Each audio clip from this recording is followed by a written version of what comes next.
어제 이제 제 이스라엘을 하나님께서 어떻게 마음에 두고 계신지를 나눴었죠. 예. 각자가 성령께서 어떻게 이스라엘을 하나님 마음에 두고 계신지를 좀 기도로 저희가 받았으면 좋겠다는 생각이 있었는데요.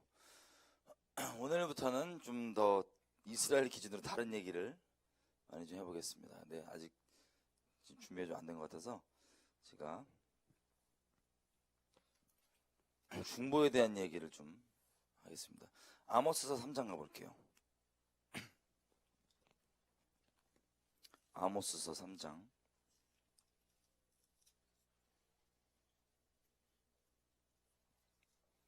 3절부터 8절까지입니다. 아모스서 3장 3절에서 8절까지.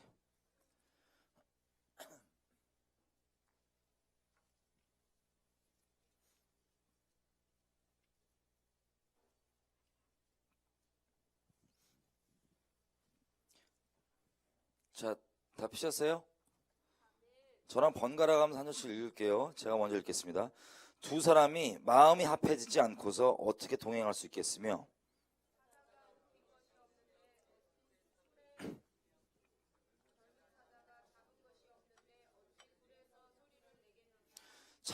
창해를 땅에 베풀지 아니하고야 새가 어찌 거기 치이겠으며 아무 잡힌 것이 없고야 창해가 어찌 땅에서 튀겠느냐.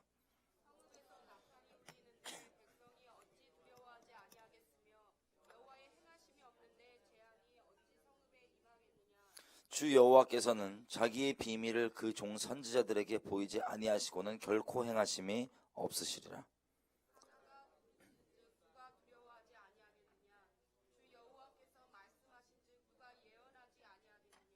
아멘. 아멘. 자, 여기 보니까요. 두 사람이 마음이 합해지지 않고서는 동행이 어렵다 그럽니다. 성령께서 우리에게 주시는 놀라운 혜택, 예수님께서 이루신 공로, 하나님께서 우리에게 정말 주고자 하시는 바는 임마누엘입니다. 임마누엘. 이게 뭐냐면요, 하나님과 우리와 함께 하신다는 겁니다. 예, 와닿지 않으시죠? 하나님 우리랑 함께 하시는데 어떻게 함께 하시냐면 성령으로 함께 하십니다. 자, 성령을 주시는 이유 중에 가장 근본적인 이유는요, 우리랑 연합하셔서 결혼 안 받으셔서 한 몸으로 한 영으로 우리 이렇게 합쳐지시는 건데, 그걸 통하여서 마음과 마음을 나누는 교제를 하는 겁니다. 사람 속에 있는 속 사정을 사람의 영 외에는 누가 알고, 또 하나님의 마음속 깊은 곳에 있는 것들은 하나님의 영 외에는 누가 알겠습니까? 근데 그 영이 하나가 됐다는 소리는 그 마음과 마음을 교통하고 교제하는 그런 관계 가운데 우리를 초청하셨다는 겁니다. 그게 예수님의 십자가로 가능하게 된 겁니다. 왜냐하면 거룩하지 못한 우리 가운데 하나님이 찾아오신다면 우리는 어떻게 될까요? 즉사합니다. 즉사. 그래서 하나님께서 우리가 그 예수님의 공로를 실제로 내 것으로 믿으면 하나님의 공의가 우리 안에 이루어져 있기 때문에 성령께서 우리에게 오실 뿐만 아니라 우리와 하나가 되실 수 있는 겁니다. 자, 그래서 그렇게 성령과 하나가 되면 어떤 일이 벌어지냐? 우리가 살아가면서 하나님의 마음을 헤아리게 되는 거예요. 마음을 나누게 되는 거예요. 교통을 하는 거예요. 교제를 하는 거예요. 그런 식으로 마음을 합쳐나갑니다. 그렇게 동행을 하면 4절부터 보니까 4절, 5절, 6절만 읽어볼게요. 도시에서 나팔을 불게 되고야 백성이 어찌 두려워하지 아니하겠으며 여호와의 시키심이 아니고야 재앙이 어찌 도시에 임하겠느냐라 그럽니다. 아니, 아모스에서는 분명히 하나님과의 마음을 나누는 그 교제, 그 임마누엘에 대한 부분을 하는데 마음이 합해지고 동행하니까 나오게 되는 메시지가 뭐예요? 지금 넌 축복받고 잘 먹고 잘 살 거다예요? 아니면 재앙에 대한 얘기들이 나옵니까? 재앙에 대한 얘기들이 나와요. 여러분, 우리가 성경을 볼 때에도 그냥 지식으로 보고 그냥 이렇게 보는 거는 정말 어떤 의미인지를 알기가 어렵습니다. 어제도 나눴지만 성령의 은혜가 아니고는, 성령의 조명하심이 아니고는 이게 어떤 마음인지 알 수가 분명히 없는데, 성령께서 열어주시는 대로 본다면 선지서에 나오는 많은 선지자들이 이스라엘에게 하는 메시지가 엄청 독하게 느껴지고 세게 느껴집니다. 거칠게 느껴집니다. 하나님께서 주셨다는 말씀이라고 하는데, 그죠? 근데 그냥 볼 때는 너무 세다 이럴 수 있는데, 성령 안에서 보면 하나님이 어떤 마음이신지, 어떤 절규이신지, 어떤 생명의 외침이신지를 알게 됩니다. 자, 아모스가 얘기한 것처럼 선지자들이 하나님과 교통하다가 나오게 되는 메시지는 엄청 이렇게 강력한데요. 그 이유는 뭘까요? 제가 힌트로 말씀드린 것처럼 하나님이 거룩하시기 때문입니다. 거룩하셔서 죄와 섞일래야 섞일 수가 없어요. 그래서 하나님은 죄가 있으면 아주 돌격해서 돌진해서 박살내십니다. 그런 속성이신 거예요. 하나님이 거룩을 한 1초만 내가 놔야겠다 할 수가 있는 분이 아니라 이분은 존재가 거룩하신 분이라서 악과 섞일래야 섞일 수가 없는 두려우신 분이신 겁니다. 죄 앞에서는. 근데 우리가 죄인이잖아요. 그죠? 하나님의 심판은 어디에 임하는 거냐면 죄에게 임하는 겁니다. 죄에 하나님의 심판이 쏟아지는 거예요. 그런데 여기 이스라엘 백성이라고 쳐봐요. 하나님이 이들을 사랑합니까? 안 사랑합니까? 사랑합니다. 사랑하는데 사랑하는 마음은 있는데 이들이 죄를 막 져요. 죄를 막 져갖고 죄를 막 쌓아요. 죄가 관영해집니다. 꽉 찹니다. 그럼 어떻게 돼요? 하나님의 공의상 죄를 쳐야 돼요? 안 쳐야 돼요? 칠 수밖에 없죠? 그래서 하나님의 팔이 치려고 이렇게 올라가요. 그때 정말 때리는 게 목적이면, 혹시 누구 때려보신 적 있으세요? 때리는 게 목적이면요, 가서 내가 너 때린다 이런 얘기 안 해요. 진짜 때리기 싫을 때, 때리는 걸 원치 않을 때 나 너 때릴 수도 있어 이렇게 많이 협박을 하는 거죠. 그죠? 때리는 게 목적이면 그냥 가서 때려버리면 되죠. 얘기 안 하고 가갖고 막. 근데 때리는 게 목적이 아니니까 거룩하신 하나님께서는 이 죄가 관영하면 칠 수밖에 없어요. 손이 막 올라가요. 근데 이 선지자들이 왜 자꾸 재앙을 이 사람들한테 얘기를 하냐? 이걸 치는 걸 원치 않으시니까 하나님이 자기 마음을 나누는 친구들에게 자기를 제발 좀 말려달라고 막 얘기를 하는 거예요. 야, 나 지금 이거 칠 수밖에 없는데 저들은 나를 거절하고 거역하고 저렇게 죄악 가운데 있지만 정말 모순되게도 아이러니하게도 하나님이 이들을 사랑하신다는 거예요. 그래서 하나님이 자기 친구들에게 제발 나 좀 말려달라고.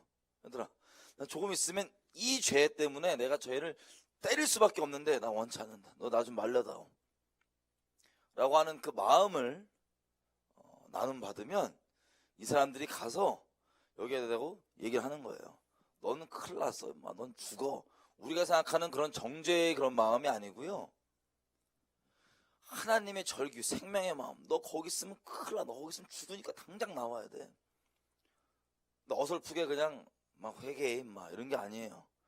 분명히 어떤 죄 위에 심판이 쏟아질 걸 아니까 그 죄를 떠나는 게 목적이거든요. 우리 똑같은 죄인이에요. 이 선지자들도 마찬가지예요. 그죠? 엘리야도 성정이 우리랑 똑같아요. 똑같은 죄인이에요. 다. 우리 어제 아브라함 봤잖아요. 하나님이 처음 선지자라는 단어를 써서 부른 그 사람도 우리 믿음의 선배이긴 하지만 비슷해요. 우리랑 큰 차이 없어요. 하나님의 은혜로 그렇게 되는 거예요. 근데 뭐 나는 의롭고 너는 안 의롭고 이런 유치한 종교 수준의 차원의 얘기가 아니고 하나님의 마음을 알아서 제발 좀 살자. 거기 있으면 끝장나니까 죽으니까 제발 좀 거기서 돌이켜 나와라 라고 살리고자 하시는 하나님의 생명의 절규입니다. 자, 이런 말들을 주로 이제 성경에 보면 선지자라는 타이틀이 붙으신 분들이 주로 이렇게 한 거예요. 근데 이 사람들이 주로 이 얘기를 하면 사람들이 알았어 미안하고 돌이키고 하나님께 나와요? 아니면 죽을래? 이렇게 돼요. 죽을래. 이유는 어제 말씀드린 것처럼 우리는 존재가 죄인이라서 말씀이신 하나님을 마음에 두기 싫어해요. 그게 죄성이에요. 근데 하나님의 말씀은 양날 검 같아서요, 이게 들어오면 정말 날카롭게 들어옵니다. 우리 심령 가운데 확 찔려서 이게 찔려질 뿐만 아니라 그리고 내 정말 중심에 뭐가 있었는지가 확 드러나요. 하나님께 내 중심이 정말 있었는지 아니면 하나님 외에 다른 것들에 내 중심이 있었는지가 하나님의 말씀이 들어가면 이 찔러 쪼개져 갖고 딱 드러나게 되어 있습니다. 남은 모르죠. 나만 알죠. 찔리는 거예요. 여러분 사도행전에도 보면 사도들이 복음을 막 전할 때 우리가 생각하는 기독교적인 어떤 종교적 관점이랑 약간 다를 수 있어요. 어머 힘드니 뭐 이런 거 아니에요. 뭐라고 얘기하면 니네가 이방인의 손을 빌어서 하나님이 약속한 메시아를 니네가 죽여버렸다. 이렇게 막 대놓고 얘기하니까 애들이 막 찔려갖고 우리가 어떻게 해야 되냐 그러면 이러죠. 찔려서. 이게 하나님의 말씀이 하시는 사역이에요. 확 찔립니다.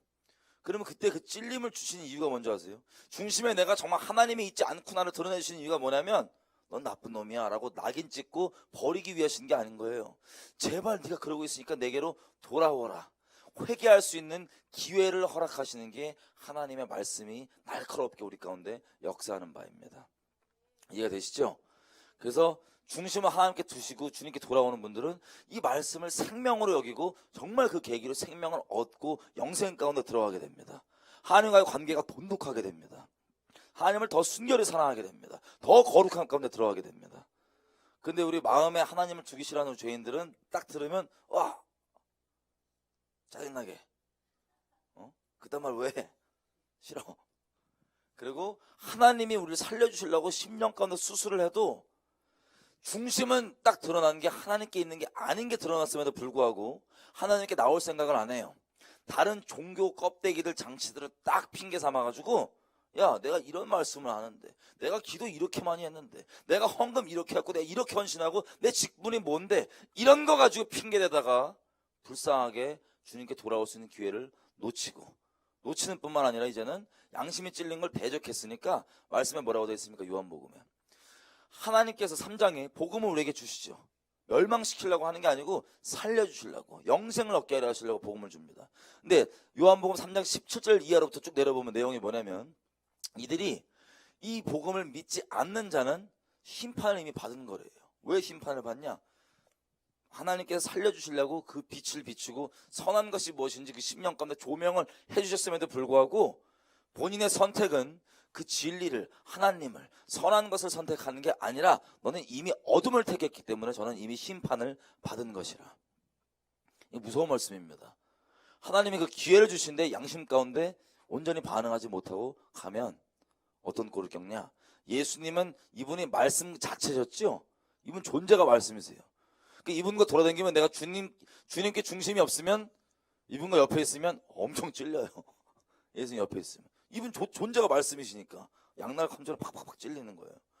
그래서 주님이 가셔갖고 이제 군중이 있으면 무슨 얘기를 그냥 이분은 살짝 유치원생도 알아들을 수 있는 비유로 살짝 얘기를 하시면 막 찔리는 거예요 사람들이. 그때 거기에 반응해서 온전히 양심적 반응한 사람들은 바로 무릎 꿇습니다. 다윗의 자손이시여. 그리고 영생을 얻어요. 하나님과 친구가 돼요. 예수님의 동료가 돼요.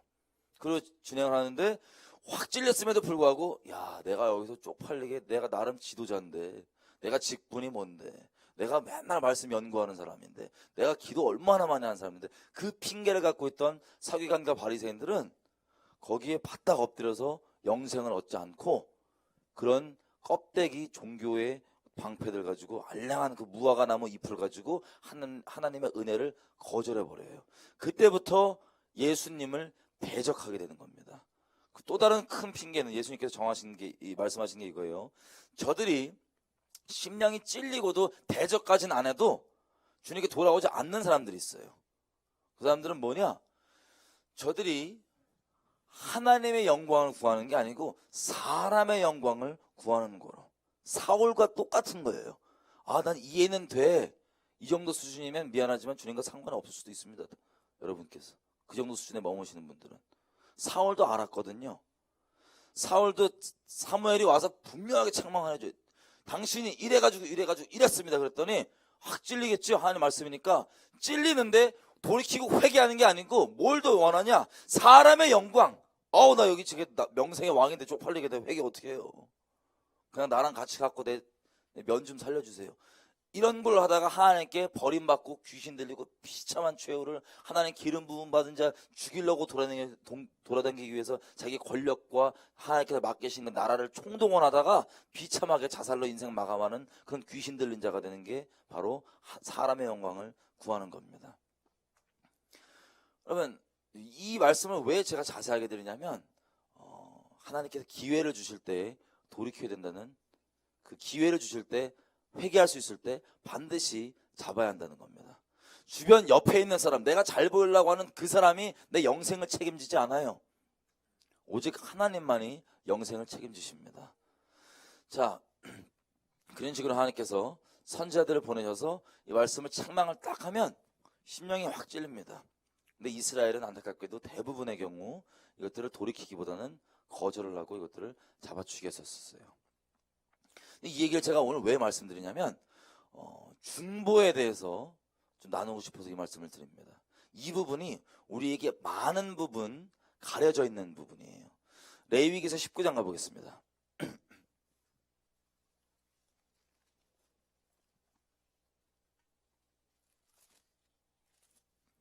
레위기 19장 17절입니다. 16절 17절 보겠습니다. 레위기 19장 16절 17절.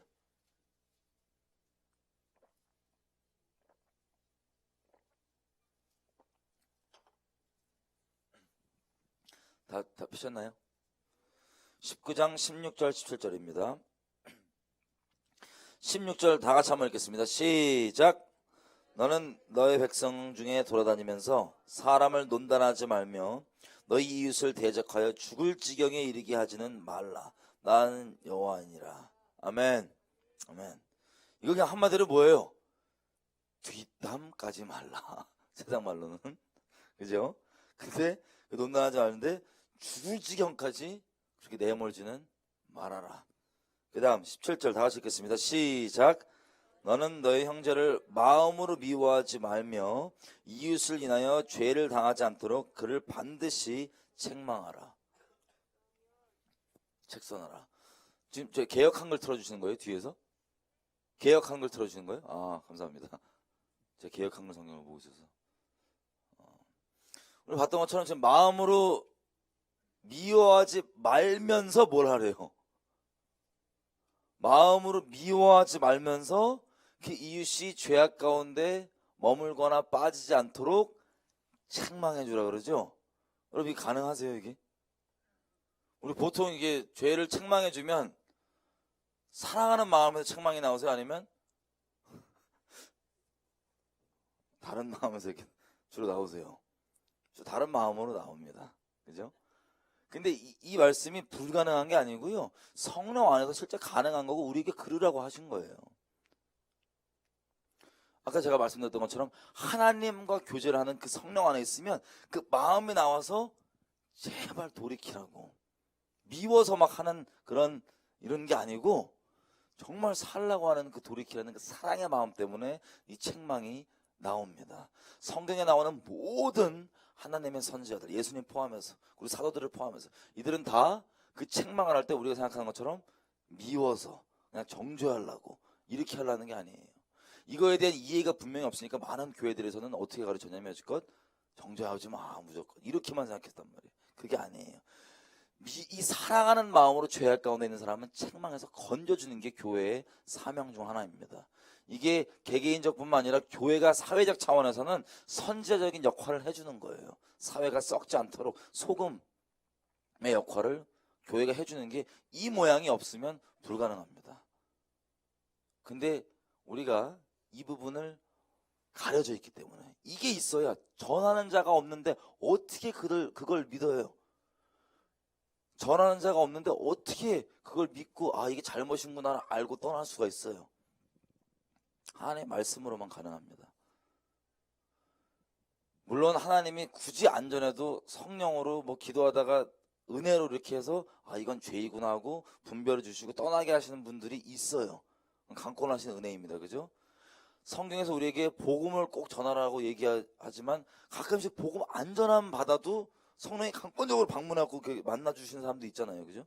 그건 정말 전적인 은혜이고 그리고 복음을 전해주는 우리의 책임은 그런 일이 있더라도 해야 돼요? 안 해야 돼요? 해야 되는 거죠? 마찬가지입니다. 교회의 책임입니다. 죄악 가운데 머물거나 거하지 않도록 하는 것. 이게 하나님께서 이 사회 교회를 두시고 소금의 역할을 담당하는 게 이런 부분이 있는 거예요.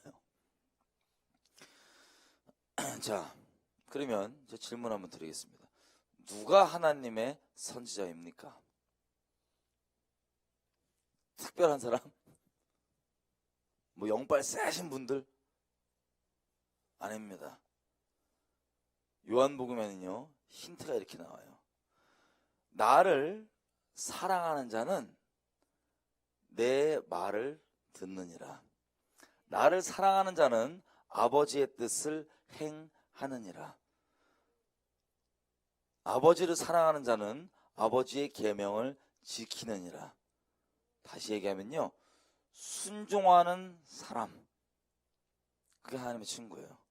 하나님을 사랑하는 사람은 순종으로 그 사람이 하나님을 사랑하는지 안 하는지를 스스로 확인할 수 있습니다. 남들이 아니라 내가 아는 거예요. 내가 정말 순종하는지 안 하는지. 눈물 짜고 감정 나올 수 있어요. 그게 나쁜 건 아니에요. 하지만 눈물까지 흘리고 감사한데 순종 안 하면 참 거지게 합니다. 마음은 알겠는데 결론은 난 사랑 안 할래요. 이해되세요? 감정의 사랑은 아니잖아요. 결혼하신 분들 잘 아시죠? 감정이 사랑의 부분일 수 있어도 감정의 사랑의 본질은 아니에요. 예수님이, 하나님이 이스라엘과 언약을 해서 네가 어떤 꼴이든 간에 난 너를 목숨 다해 사랑했다고 하는 맹세를 하셨기 때문에 그 바람 피고 난리치는 걸 보고 열받고 화나고 이러시지만 결국에 이 하나님의 행동, 결정은, 최종 결론은 뭐예요? 내가 끝까지 너를 포기하지 아니하겠다. 그게 사랑인 거예요. 감정으로만 사랑하면 주님이 우리 진작에 쳐다 버려야 돼요. 이스라엘 진작에 막 수백 번 버렸을 거예요. 근데 그렇게까지 화나는 것은 사실이고 너무나 가슴 아픈 일이지만 하나님의 맹세하신 그 결론은 뭐예요? 사랑은 감정 아니라 내가 너를 맹세했으니 내가 너를 끝까지 붙잡고 돌이킬 것이다. 포기하지 않고 가는 그 행동 있죠. 그 마음, 그 감정 말고 그 결정. 사랑은 결단입니다. 사랑은 결정입니다.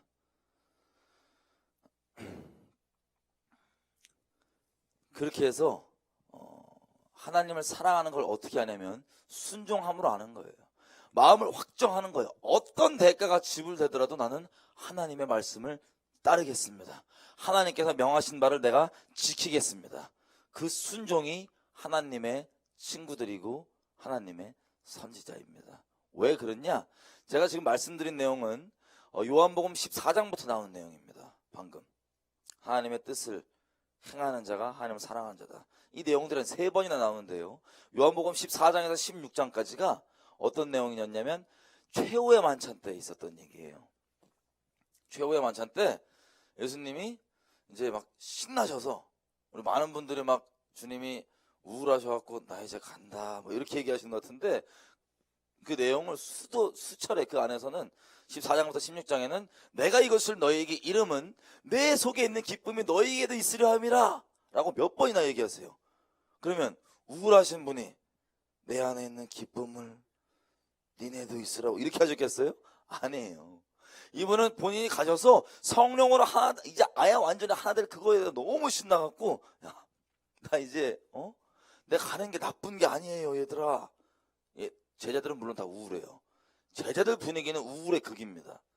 가갖고 막 왜냐면 그 당시 때만 해도 처음에는 표적과 기적이 놀라운 일이 벌어져서 막 따라다니긴 하는데 주님이 가는 곳마다 엄청 싸해져요. 분위기가. 가갖고 막 설교하고 있으면 유대인들이 너 귀신 들렸어? 그러고 막 돌 들고 막 이래요. 그럼 제자들이 어떻게 뭐 이런 분위기였어요. 계속. 예수 어딨냐? 예수 이번 절기에 왔냐? 이러면서 막 만나면 딴주 걸고 야 이거 질문해봐 이러면서 대답해봐 이러면서 막 딴주건 질문하고 그럼 예수님이야 진리 그 자체이시니까 대답을 술술술 해주시는데 제자들은 그 분위기 어때요? 쫄은 거예요 다. 돌아다니면 돌아다닐수록 분위기가 험악해요. 막 예루살렘에서 얘기가 있다가 막판은 꼭 애들이 돌 들어요. 그럼 이게 이러고 예수님과 제자들은 이렇게 퇴장하시는 거예요. 그런 분위기에 있으니. 그리고 예수님이 자꾸 분위기는 험악한 대로 다 조성해놓으시고는 자기는 간대. 난 간다 얘들아. 그러니까 이 제자들이 완전 심각해하고 주여 어디 가시나니까. 제자들만 심각하고 주님은 기쁘셔갖고 내가 이거 얘기하는 거는 나쁜 일이 아니라니까. 내가 가면 보혜사가 와요. 성령이 와요. 그분이 오면 내가 했던 말 옆에서 이렇게 필요 없어. 그냥 그대로 계속 기억나게 해주면서 내 영광을 드러내주고 장래 일을 알게 해주고 막 신나고 얘기를 하시는데 제자들 전혀 안 와다 이렇게. 그리고 또 그렇게 해갖고 점점 그럼 기뻐해야 되나 이러고 갈 때 가는데 마지막 말이 뭐냐면 담대하라. 내가 세상을 니네 세상에서 큰일 당한다 이제. 환난을 당한다. 핍박을 당한다. 근데 담대해라. 내가 세상을 이겼다. 혼자 기쁘세요. 그러니까 애들이 이렇게 이 요한복음 14장 16장 내용입니다. 자, 거기 한번 가볼게요. 요한복음 14장. 참 우리 주님이 바라보시는 것과 우리가 마음이 참 바라보시는 건 많이 달라서 이제 어렵죠. 어제는 때가 달라서 어려웠다고 얘기했는데. 자.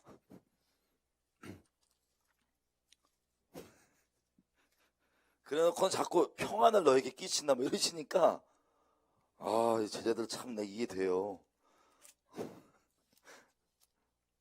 자 15장에 보면요 이런 얘기가 있습니다. 14절 12절부터 쭉 얘기하는데 부담이 엄청 오는 얘기예요. 예수님 웃으시면서 내 계명은 11절부터 있죠. 제가 봐라 보세요.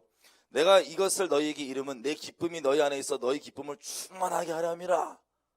막 기뻐하시면서 얘기하시는데 내 계명은 곧 내가 너희를 사랑한 것 같이 너희도 서로 사랑하라 하는 이것이니라. 여기까지는 좋아요. 사람이 친구를 위하여 자기 목숨을 버리면 이에 더 큰 사랑이 없나니 너희가 나의 명대로 행하면 곧 나의 친구라. 친구야. 친구는 뭐냐면 서로 목숨을 버리기까지 사랑하는 게 친구래. 이래놓고는 친구야 이러시는 거야. 엄청 부담스럽게. 넌 나의 친구지? 이러는 거야. 자, 그 다음에 15절에 보면 이제부터 너희를 종이라고 하지 않고 종은 주인이 하는 것을 알지 못함이라 너희를 친구라 하였노니 내가 내 아버지께 들은 것을 다 너희에게 알게 하였습니다. 아멘. 더 부담스러운 말씀 16절 너희가 나를 택한 것이 아니요 내가 너희를 택하여 세웠나니 이는 너희로 가서 과실을 맺게 하고 또 너희 과실이 항상 있게 하여 내 이름으로 아버지께 무엇을 구하든지 다 받게 하려 함이라. 아멘.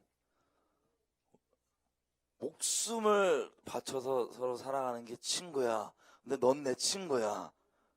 근데 니네가 날 선택하는 게 아니고 내가 너 찜해서 내 친구야 라는 부담을 확 주시는 거예요. 혼자 기쁘셔서. 자, 근데 여기 보면 우리가 뭘 보고 싶냐면 15절입니다. 이제부터 너희를 종이라고 하지 않고 친구라고 하는데 친구라고 하는 이유가 뭐래요? 15절 보니까 종과 친구의 차이가 뭐예요? 종은 아버지 하는 일을 알아요 몰라요? 몰라요. 친구는 아버지 하는 일을 알아요 몰라요? 알아요. 여기 껴놓으시고요 뒤로 쭉 넘어가 보세요. 여기 껴놓으셔서 다시 올 거예요. 자, 이 분명한 차이는 뭐냐면 친구의 차이는 하나님이 행하실 일들을 안다는 거예요. 미리 모르고 그냥 따라가는 게 아니고 알고, 왜 마음을 나누면서 가기 때문에 알고 따라간다는 거예요. 근데 보십시오. 하나님이 선지자라고 처음 불렀던 아브라함은 특징이 있어요. 하나님께서 소돔과 고모라를 심판하러 가시기 전에 뭐라고 얘기하냐면 이 눈물 핑 도는 말씀을 하십니다. 내가 내 하려는 것을 아브라함에게 숨길 거다 아니면 숨기겠느냐? 숨기겠느냐? 와, 친구예요. 알려주시는 거예요. 그래서 때리시면 되는데 때리기 전에 아브라함한테 가서 나 때린다 이렇게.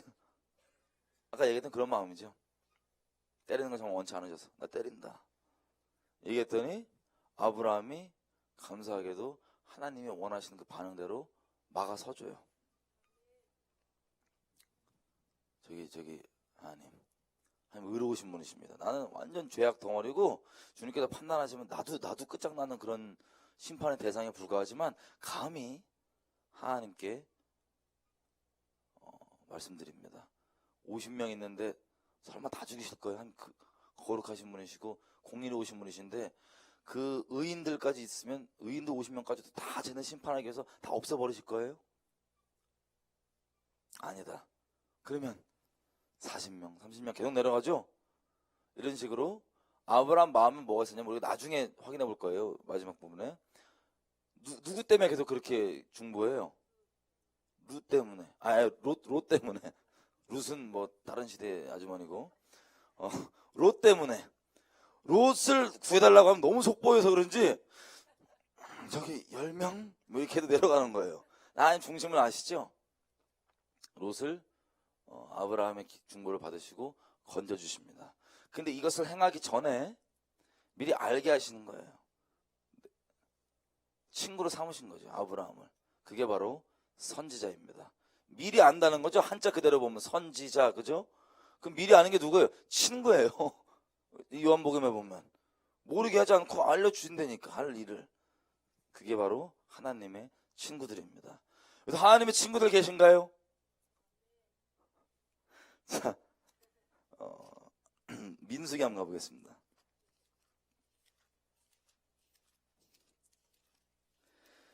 민수기 11장입니다.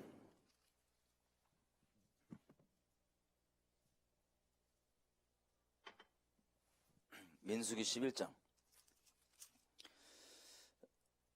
여기가 어떤 장면이냐면요. 광야에서 이제 이스라엘 백성을 모세가 이끄는데 이 머릿수가 너무 많으니까 이 이스라엘 백성들이 일일이 다 판결해주고 뭐 해주기 너무 힘든 거예요. 모세가. 판결도 자기 인간적 판결로 안 합니다. 성령 안에서 하는 겁니다. 이걸 이렇게 해주는데 너무 힘드니까 하나님이 짐을 덜어드리시겠다고 뭐 했냐면, 야, 장로 70명 데리고 와봐. 내가 걔네한테도 모세 너에게 부어줬던 똑같은 영을 부어주겠다. 라 그래서 장로 70명이 일을 분담해 주기 위해서, 짐을 덜기 위해서 장로 70명이 와요. 그랬더니 성령이 임합니다. 그랬더니 어떻게 합니까? 막 장로들이 예언하고 난리 난 거예요. 그 예언이 뭐냐? 잘 들으세요. 우리 돈 맡기면 예금이라 그러죠? 맡긴 거죠? 무당짓하고 막 이렇게 막 산신령처럼 굴고 이런 게 예언이고 뭐 선지 이런 게 아니고요. 성령은 살아계신 하나님의 말씀 그 자체입니다.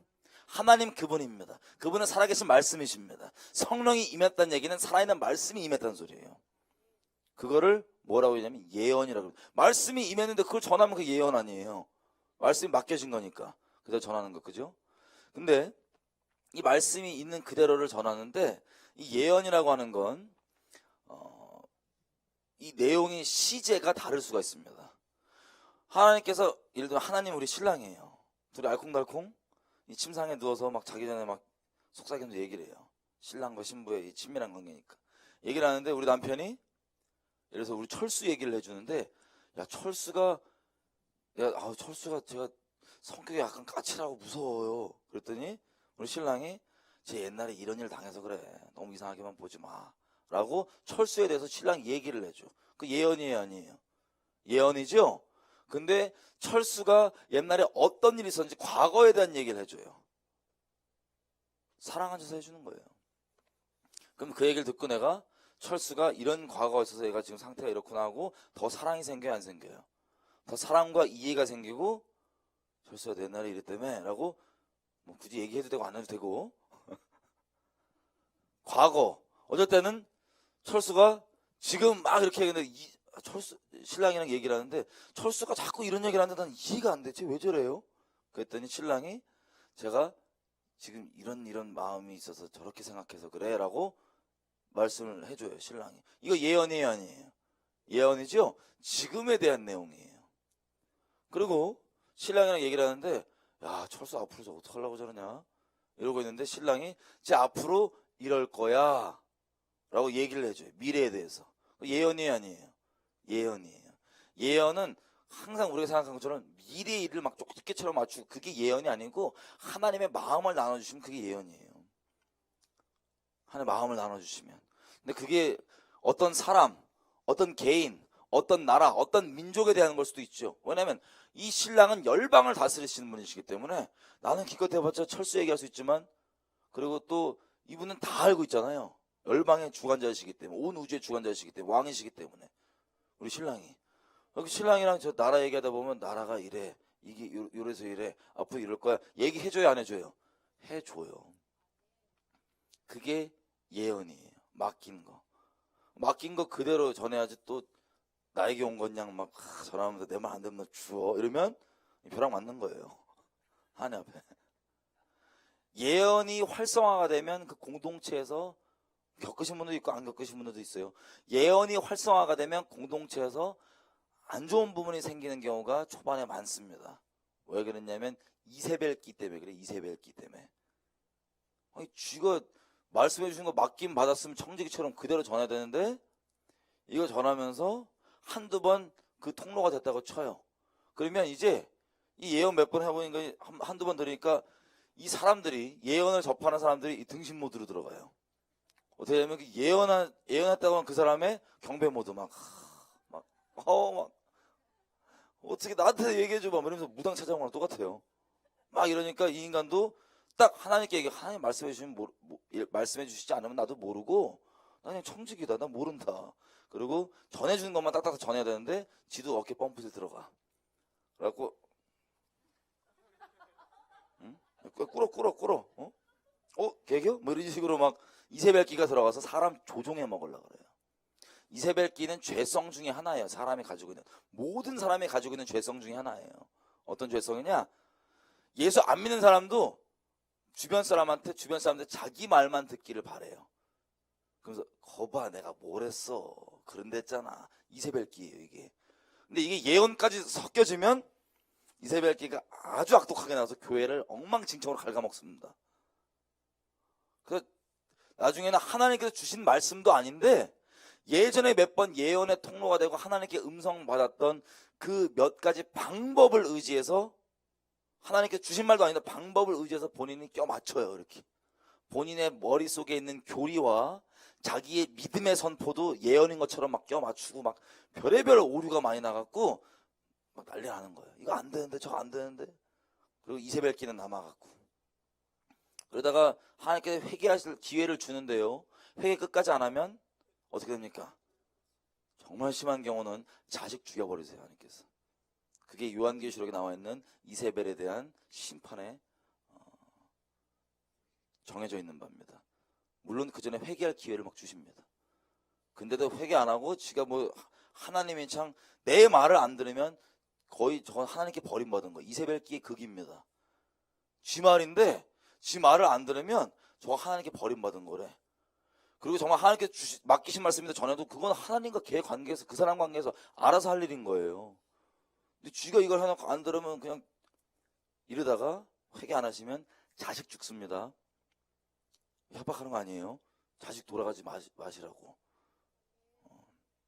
그러니까 이세벨게만 해결이 잘 되고 그리고 겸손하게 이게 어떤 건지를 확인을 하고 잘 알고 있으면 그 예언이 교회에 큰 유익이 됩니다. 그리고 수많은 잃어버린 영혼들을 주께 돌아오게 하는데 큰 유익이 되고 하나님 앞에 우리가 무엇을 기도하고 어떤 방향의 마음을 정해야 될지 알게 되는 하나님과 교통하는 아주 유익한 도구임에도 불구하고 이 이세벨기 때문에 우리 죄성. 자, 이세벨기가 많이 넘어갔는데 어쨌든 자, 이 모세가 이렇게 힘들어하니까 짐을 분담하기 위해서 하나님께서 장로를 70명 불러서 성령을 확 부으신 거예요. 그래서 성령이 부어주니까 당연히 예언해요, 안 해요? 성령이 말씀인데 임하니까 예언을 막 하는 거예요. 그러고 있으니까 여호수아가 시급한 거예요. 아니 우리 주인 모세의 몸종이었잖아요. 야 우리 주인이신 모세 형님의 전매 특허인데 예언이 아이 저 이거 특허 지금 침해당해갖고 장로들 저것들도 다 예언하네. 안 되겠다 싶어갖고 모세한테 와서 이렇게 얘기해요. 저기 모세 형님 저것들 못하게 말리세요. 지금 예언하고 있어요. 예언 지금. 그랬더니 모세가 뭐라 그러냐. 민수기 11장 29절입니다. 28절부터 읽어볼까요? 택한 자 중 한 사람 곧 모세를 섬기는 눈의 아들 여호수아가 말하여 가로되 내 주 모세여 금하소서. 29절 모세가 그에게 이르되 네가 나를 위하여서 시기하느냐. 여호와께서 그 성령을 그 신을 모든 백성에게 다 주셔서 다 뭐가 되게 하기를 원하신다고요? 선지자 되게 하기를 원하시노라. 아멘. 여러분 이건 모세 개인의 주장 개인의 의견이 아니고요 하나님의 갈망을 모세가 얘기하는 거예요. 여러분 선지자라고 하는 이 단어에 이제 뭐 이상한 오해 없으시죠? 그냥 막 선지자 그러면 막 산신령 모드 들어갔고 막 어우 막 이렇게 오해하지 마세요. 하나님의 친구들입니다. 특별한 사람은 하나님의 친구예요? 아니면 예수 믿는 모든 사람이 다 하나님의 친구예요? 아멘이죠? 여러분도 하나님의 친구예요? 아니에요? 아멘이죠? 다 친구예요. 다 친구예요. 특별히 뭐 기도하는 영역이 나라다 뭐다 그래서 특별히 약간 그 하나님과 교통하고 미리 알고 뭐 이런 내용들이 이 영역이 좀 다른 분은 그리고 도드라지는 분이 있을 수 있어요. 오중 직분상 뭐 선지자적인 역할을 감당하는 그런 도드라지는 분이 있지만 기본적으로 전부 다 친구예요? 아니에요? 다 친구예요. 왜 예수를 주셨냐? 하나님께서 영원토록 우리가 마음과 마음을 나누는 이 알콩달콩 교제를 하기 위해서, 이 사랑을 나누기 위해서 우리에게 예수를 주시고 성령을 주신 거예요. 아멘이죠? 예. 그래서 이 모세를 통해서 선포하신 하나님의 갈망이 언약의 모양으로 확정이 됩니다. 요엘서 2장 28절. 요엘서 2장 28절.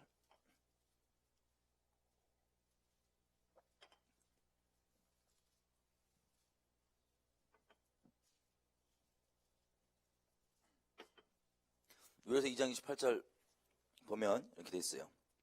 다 같이 읽겠습니다. 시작. 그 후에 내가 내 신을 만민에게 부어주리니 너희 자녀들이 장래일을 말할 것이며 너희 늙은이는 꿈을 꾸며 너희 젊은이는 이상을 볼 것이며. 아멘. 아멘. 자, 여기 보니까 하나님께서 성령을 모두에게 부어주는데 자녀들은 뭐 한대요? 장래일을 말하고 늙은이는 꿈꾸고 젊은이들은 환상을 보는데 또 29절 그때 내가 또 내 성령으로 남종과 여종에게 부어줄 것이며. 아멘. 자, 어떤 특별한 사람한테 부어준대요? 아니면 다 부어준대요? 남자한테만 부어준대요? 아니면 남자 여자 다 부어준대요? 다 부어준대요. 모두에게 다. 애들만 부어준대요? 다 부어준대요. 모든 세대 다.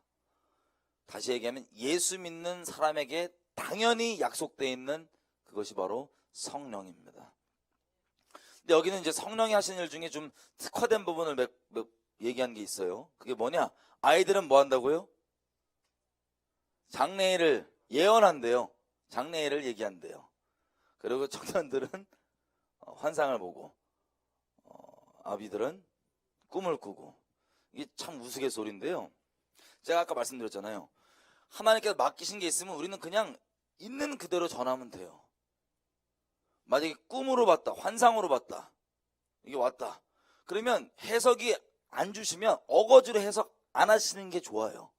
그냥 있는 그대로 전하면 그 사람이 그걸 듣고 본인이 알아서, 하나님 관계에 있는 사람들이기 때문에 보통 알아서 그 뜻이 그 사람에게 해석이 돼요.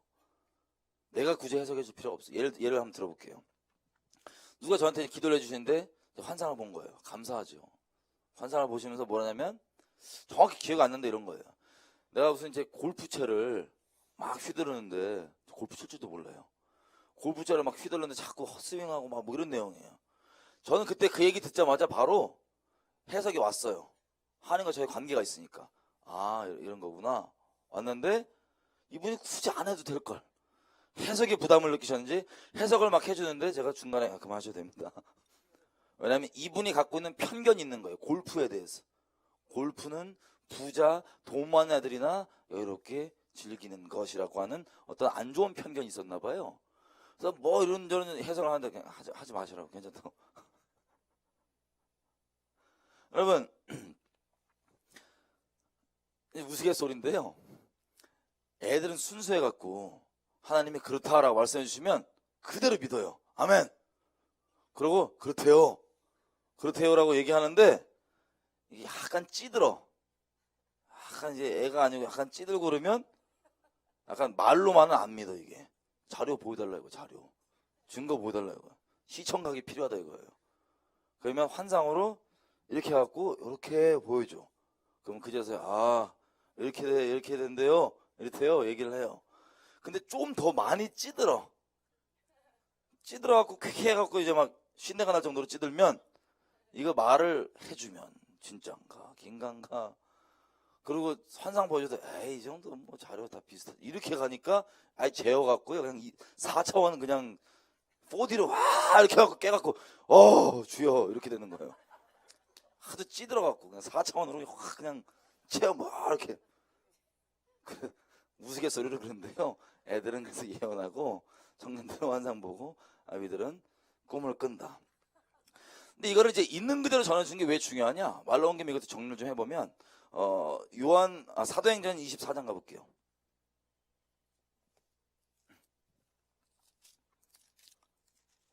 아니 20장부터 봐야 되겠다. 사도행전 20장 22절.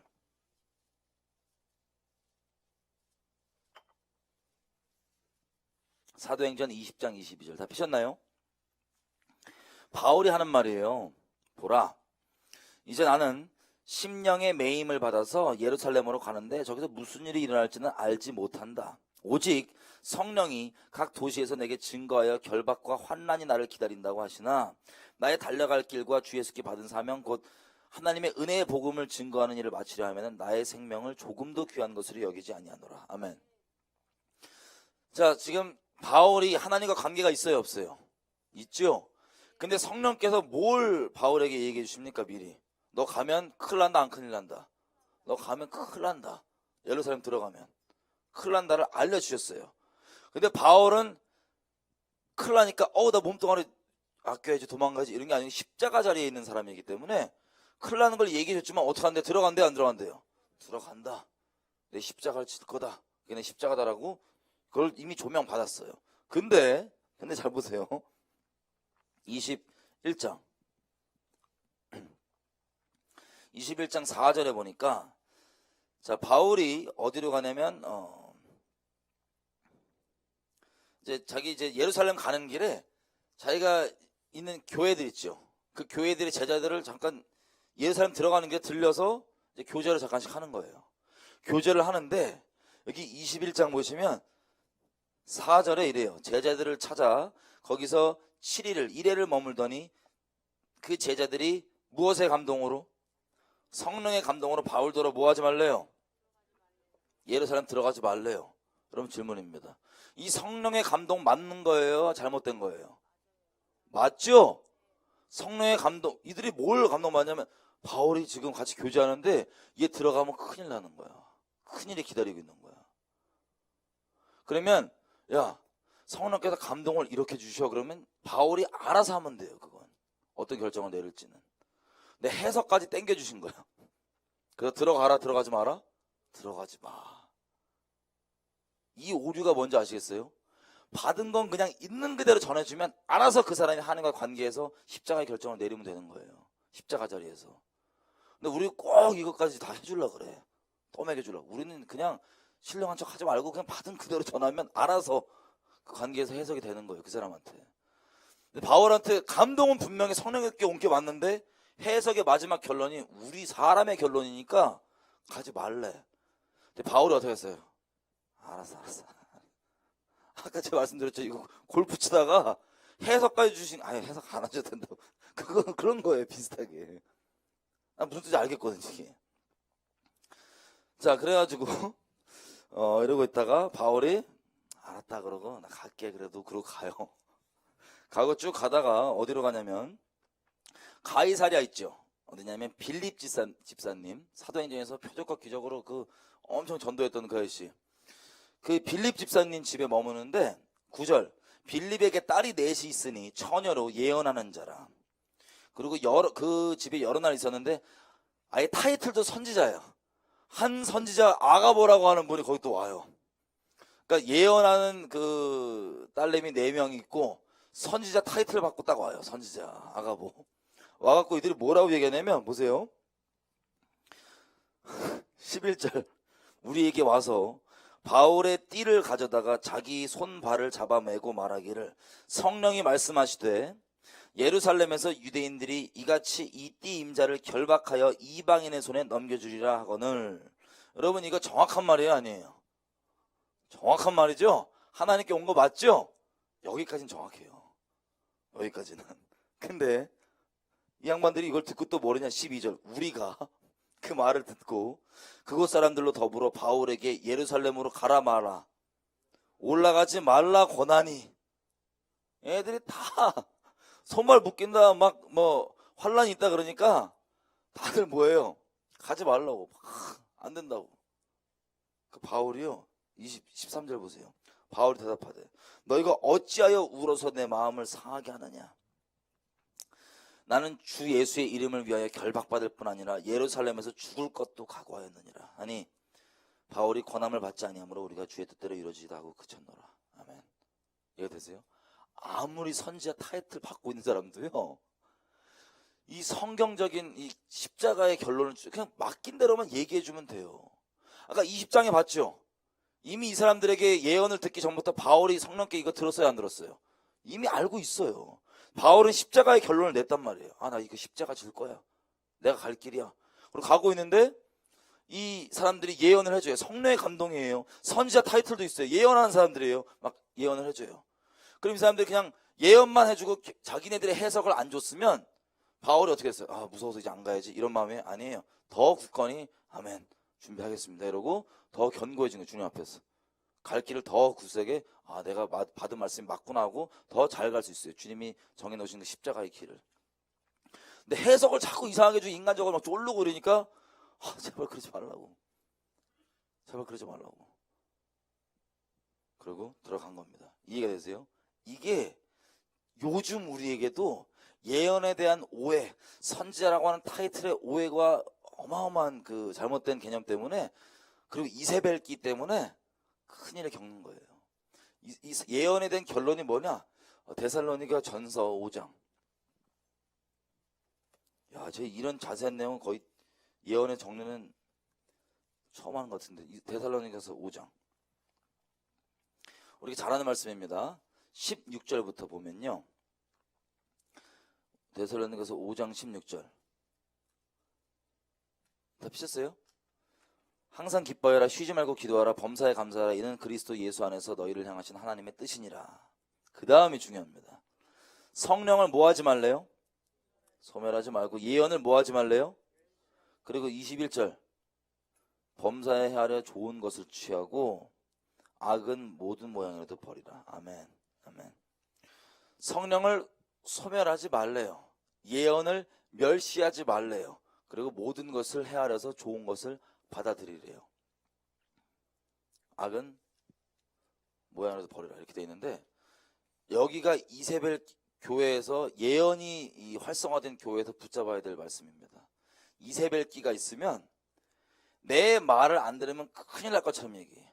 하나님 말씀이라고 딱 간판 달아놓고 내 말을 안 들으면 큰일 날 것처럼, 내 말 안 들었다고 저거는 하나님 말을 안 들은 반역자고 지옥 갈 놈이란 거, 구원 안 받은 놈이란 거, 이 지경까지 가요. 이세벨기가 활동이 되면, 활성화가 되면. 성경 뭐라고 얘기합니까? 성령을 소멸치 말고. 이세벨기 있는 사람들은 내 예언을 무조건 순종하라는 막 이상한 계명을 막 강요한단 말이에요. 자기 예언을 무조건 순종하라고, 아니면 하나님을 거역하는 거라고. 근데 여기서는 성령을 멸시치 말고 예언을 뭐라고요? 아, 성령을 소멸하지 말고 예언을 무조건 순종하라요? 아니면 멸시하지는 말아라 해요? 멸시하지는 말아라 해요. 이게 중요한 거예요. 이거 너 지금 안 들어 그러면 너 큰일 날 것처럼 막 협박해요. 이세벨 아예 통로 되시는 분들은. 근데 그러지 말라는 거예요. 들으면 하나님과의 살아있는 관계에서 절대 늦으시는 분이 아니고, 그리고 헷갈리지 않게 내가 순종할 마음만 있다면 분명하게 내가 알아들을 수 있는 방법으로 말씀해 주시는 분이시고, 또 한 번 말씀하시고 잘 못 알아들으면 알아들을 수 있을 때까지 겸손하게 계속해서 말씀해 주시는, 그렇게 꾸짖지 아니하시는 그런 하나님이시기 때문에 그 사람과의 관계에서 맡겨주고 도와주면 되는 거예요. 그것에서 잘 될 수 있도록. 그게 뭐야? 내가 일단 받은 걸 있는 그대로 전하는 것. 그리고 듣고 안 듣고 내가 신경을 관여할 바가 아닌 거예요. 미안한 얘기지만. 갖고 뭐 이세벨기를 부릴 게 아닌 거예요. 예언을 멸시치 않고 가면서 하나님의 십자가 자리 가운데 있으면 이 예언이 아까 바울에게 적용됐던 것처럼 어떻게 적용돼요? 내 해석과 전혀 다르게 적용될 수 있는 거예요. 이 사람이 십자가 자리에 있도록 우리가 같이 도와주고 힘써야지, 근데 예언 가지고 자꾸 막 이렇게 하면 안 된다는 겁니다. 이해되시죠? 그래서 저 같은 케이스를 들면 이게 꼭 맞는 건 아니에요. 저도 수많은 사람들 예언하실 거 아니에요. 그럼 예언하신 분들이 많이 마음 상할 것 같아요. 반응이 좀 달라서. 예언 들으면 어머어머 또 뭐래요? 뭐 이렇게 나와야 되는데 감사합니다. 끝이에요. 왜? 나도 수많은 예언들을 듣고 안 받아들여요. 일단은 그걸 듣자마자 해석이 되는 게 있고, 그리고 나에게 이미 말씀하셨던 게 확증이 되는 게 있고, 여러 가지 이런 게 내가 주님 앞에 따라갈 길을 잘 되는 게 있지만 해석이 안 되는 것도 있을 거 아니에요. 당장. 그죠? 그것들은 그냥 올려놓는 거예요. 받아들이지도 않고 버리지도 않고 그냥 냅둬 보는 거예요. 그럼 나중에 지나보면 이게 주님께 온 게 맞구나, 아니면 그냥 헛소리였구나가 나와요. 헛소리를 정했어도 괜찮아요. 그 사람이 무슨 책임이야. 내가 알아서 잘 하나님 앞에서 분별해서 가는 거지. 그리고 예언하다 보면 이 헛방 때릴 때도 있어요. 너무 이해되세요? 뭐 안 그러면 제일 좋겠지만 나름 또 헷갈려 해갖고 그럴 수도 있어요. 그것 때문에 저 거짓 선지자 그럴 필요도 없어. 그냥 예언 좀 성숙히 좀 더 배워, 이렇게 하면 돼요. 그냥. 자, 그렇게 하고 자, 하면서 이제 예언을 잘 그리스도의 몸된 교회에 유익이 되도록 사용하는 거에 대해서 좀 나눴습니다. 그러니까 이해되시죠? 예. 그래서 이것들을 냅두고 뭐 별의별 뭐 예언뿐 아니라 사실 제가 밝히기도 했지만 별의별 뭐 그런 뭐 경험들 그게 있어도 그거 하셔도요. 그냥 그거 호들갑 떨지 마시고 그냥 두시면 돼요. 뭐 천사가 몇 명 찾아와서 뭐 이런저런 얘기를 한다. 그냥 그 와도 알았다고 냅두면 돼요. 천사가 왔는데 이랬어. 호들갑 안 떨어도 된다고요. 아시죠? 예언의 모양이라는 건 오는 방법이 뭐 4D로 오냐, 천사를 보내냐, 뭐 입신을 하냐, 이게 뭐 사람 볼 때는 되게 특이하게 볼 수 있어요. 어머, 너는 막 이거 입체 영상 보니? 맨날? 그리고 너는 그러면 이거 음성으로 막 직접 들려? 너는 막 천사가 찾아왔어? 별의별 거 호들갑 떨 수 있는데 하나님 입장에서는 이게 아무런 차이가 없는 거예요. 전달되는 건 진리의 하나님의 메시지가 전달되는 게 중요하지, 우리는 방법에 맨날 호들갑 떨어요. 주님은 차원을 초월하신 분이기 때문에 모든 걸 다 동원해서 우리에게 말씀하실 수 있어요, 없어요? 있어요. 호들갑 떠느라고 여기는 맨날 말씀을 막 받아요. 직접 이렇게 말씀을 받고, 이분은 환상을 맨날 보고, 이분은 막 맨날 꿈을 꾸고. 근데 제가 하나님과 아직 교제가 안 열려 있으면 되게 신기하게 보인단 말이에요. 와, 어떻게 맨날 하나님 그래요? 맨날 하나님이 뭐 자꾸 이렇게 시청각 자료를 보여줘요? 하나님이 자꾸 4D 뭐 영화관 넣어줘요? 뭐 이런 거예요. 근데 중요한 건 똑같은 메시지를 받았단 말이에요. 동일하신 하나님이니까. 예를 들어서 한 사건에 대해서 뭐 오후 3시에 어디 나와라. 그러면 중요한 건 나는 전혀 그런 걸 듣지 못해. 근데 이 사람들이 오후에 3시 나오래. 그래서 난 내일 오후 3시에 나갔어, 그 자리로. 근데 이 사람들은 안 나온 거야, 아무도. 왜 안 나왔냐? 호들갑 떨다가 나는 직접 받았어. 너 진짜 봤니? 막 이러고 막 서로 막 호들갑 떨고 자랑하고, 이분은 난 시청각 자료 맨날 보는데 너 못 보지? 이러면서 맨날 막 여기 난 맨날 막 이렇게 4D로 이렇게 맨날 보는데, 이거 자랑하고 그러다가 중요한 게 뭐로 받았냐가 중요한 게 아니고, 방법이 중요한 게 아니고 3시 여기 나와라가 중요한데 정작 나만 나와 있어. 그럼 누가 하나님의 뜻을 행한 거예요? 전혀 듣도 보도 그런 걸 직접 듣도 보도 못한 내가 하나님의 뜻을 행한 거예요. 이해가 되세요? 여기 자꾸 오해를 하기 때문에 호들갑 떨고 우리끼리 시트콤 찍기 때문에 하나님이 막 마음껏 교통하고 말을 해주고 싶어도 조마조마해서 말을 못해. 얘가 오버할까봐. 우리가. 여러분 오버 안 하실 거죠? 여기 계신 분들은. 하나님께서 여러분과 마음껏 교통하고 싶어 하십니다. 아멘이죠? 네. 자, 이렇게 저 교통을 하는데 뭘 보려고 하냐면 마지막으로요. 이거 오전에 한 편에 끝나려고 하는데 오전 다 했네요. 뭘 보려고 그러냐면 중보에 대한 내용을 제가 원래 얘기하려고 서론이 엄청 길어요. 서론이 이제 끝난 거예요. 예언에 대한 부분이. 결론 금방 낼게요. 자, 에스겔서 가보겠습니다. 죄송해요. 에스겔서 전에 갈라디아서 여러분 이 말씀하세요. 중보는 한 편만을 위한 것이 아니니. 이런 말씀이 있어요. 에스겔서 펴볼게요. 시간상 에스겔서 펴볼게요. 22장.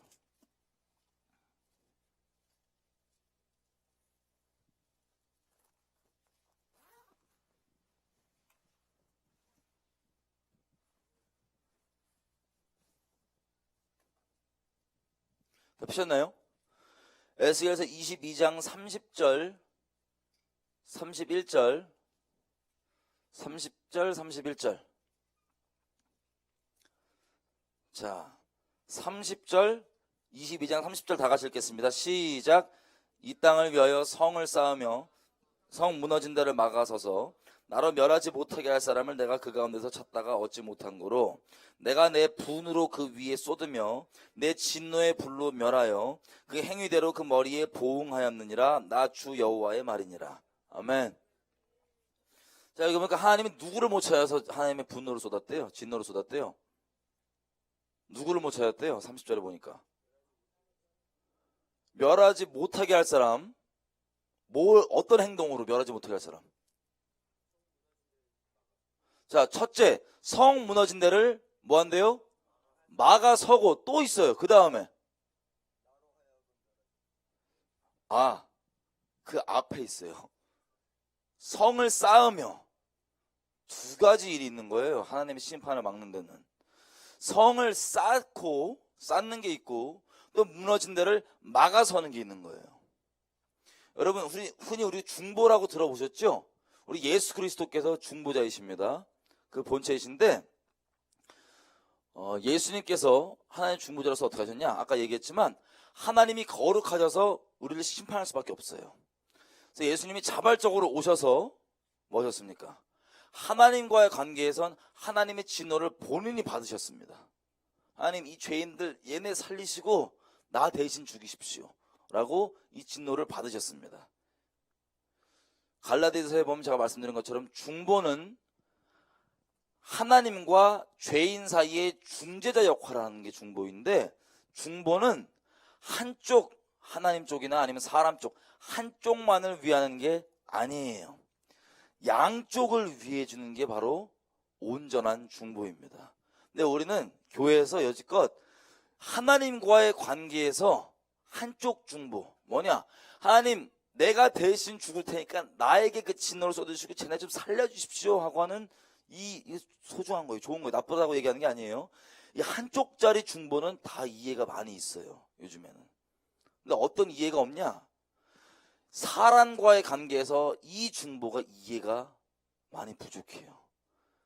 왜냐면요, 아까 우리 에스겔서 말씀을 읽었지만 하나님의 심판을 막는 중보는 이 두 개가 다 있어야지만 막아지는 거예요. 한쪽만 있으면 심판이 안 막아져요. 왜 그러냐? 보세요. 하나님이 예를 들어서 뭐 우리나라다, 아니면 어떤 여기 민족이다, 이 사람들이다, 진노를 쏟겠다고 내 친구로서 교제하고 있는데 하나님의 말씀을 주세요.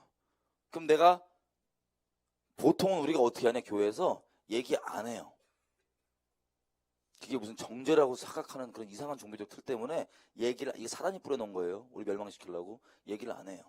그리고 사랑의 마음으로 얘기한다는 게 뭔지 몰라요. 성령 안에서 말씀은 그렇게 얘기하고 있지만 얘기를 안 하는 게 종교적 미덕이라고 생각해요. 철저하게 잘못된 겁니다. 우리 망하게 하는 겁니다. 얘기 일단 안 하고 뭐만 하냐? 기도만 한다. 막아서요. 이거 되게 소중한 겁니다. 근데 이렇게 막아섰다고 쳐요. 그럼 하나님이 기도 받아야 안 받아요? 받으시죠? 근데 받으면 중요한 게 있습니다. 기도를 받으면 하나님이 드신 손을 당장은 일단은 좀 내리시죠. 뒤로 미루시는 거예요. 근데 다시 말씀드리지만 이 죄에 대한 이 심판은 어디에 쏟아지는 거예요? 죄에 쏟아지는 거예요. 내가 하나님의 심판을 이렇게 막아서 뒤로 하나님 받으셔갖고 뒤로 연기해줬다 쳐봐요. 그래도 이들이 여전히 죄악 가운데 있어요. 어떻게 해야지 돌아와요? 말씀으로 전해서 제발 돌이키라고 살라고 얘기해줘야지만 이들이 거기 돌이키고 살 거 아니에요. 그죠? 이게 없고 이들은 여전히 죄악에서 점점 죄악에 관영해 가는데 내가 여기 막아서기만 하는 한쪽짜리 중보만 있잖아요. 그러면 뒤로만 밀려질 뿐이에요. 심판이. 하나님의 심판은 이 죄 위에 쏟아지는 건데 이 사람들 어떻게 해야 돼요? 막을 거는 이렇게 우리가 막아서면서 제발 좀 돌아오라고 해야 되는 그 선지자적인 역할을 교회가 잃어버렸어요. 아까 제가 초반에 시간을 많이 들여서 말씀드렸던 이런저런 그런 이유들 때문에 온전히 감당을 못하고 있는 거예요. 선지자적인 역할을. 근데 이 두 가지가 같이 있어야지만 심판을 막아설 수 있는 완전한 중보예요. 여러분, 이스라엘이 이 완전한 중보에 철저하게 실패했어요. 성경에 보면. 그럼 이스라엘은 실패했으니까 우리도 그렇게 실패해야지예요? 아니면 이스라엘은 이런 것 때문에 잘못해서 실패했으니까 우리는 잘해야겠다예요? 잘해야겠다죠? 그것 때문에 우리 오늘 내일까지 집회를 하는 거예요.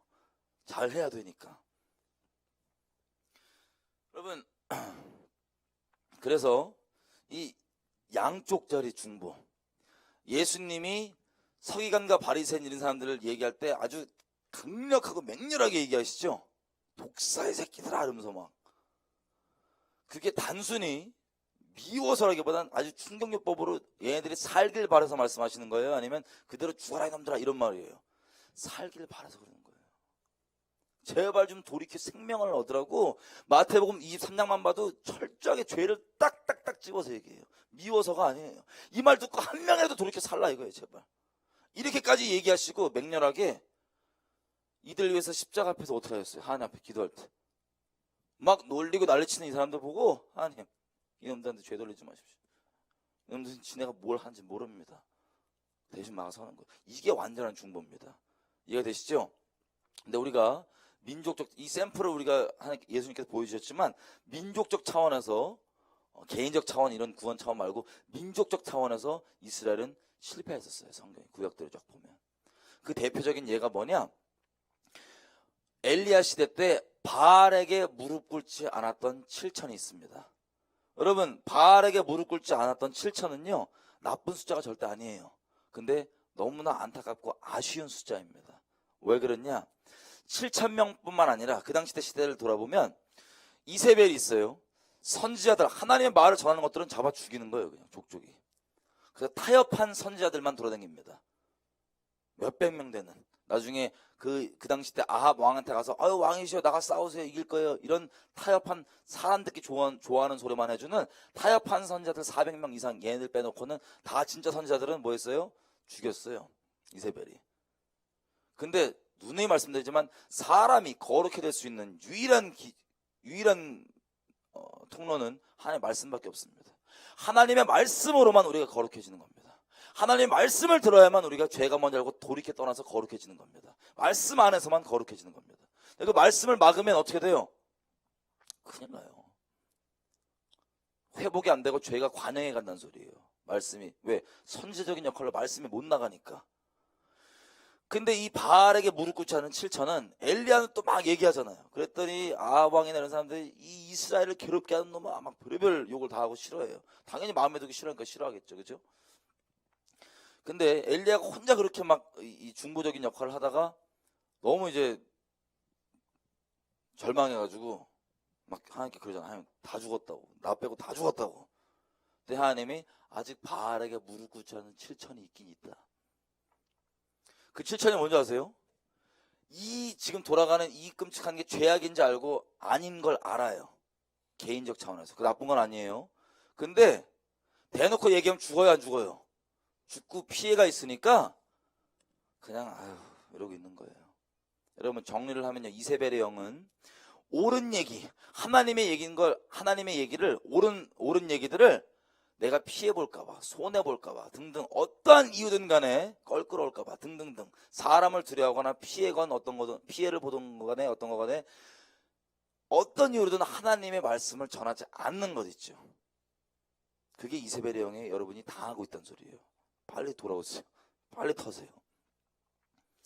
이 7천이 이세벨의 영에 눌려갔고요. 본인은 아닌 거 알아서 골방에 있을 때는 무릎 안 꿇어요. 바알에게. 근데 외부적으로는 얘기도 안 하고 그냥 그러려니 사는 거예요. 이게 뻔히 아닌 걸 알면서 다시 얘기하면 선지자적인 역할, 사람과의 중보를 했어요 안 했어요? 안 한 거예요. 이게 안 하니 죄가 점점 쌓여서 어떻게 돼요? 북이스라엘이 아수르의 심판받는 그 끔찍한 심판을 받고 흩어지는 거예요. 7,000명 감당했어요 못했어요? 중보를 못했어요. 남유다도 마찬가지입니다. 에스겔서 9장 가볼게요.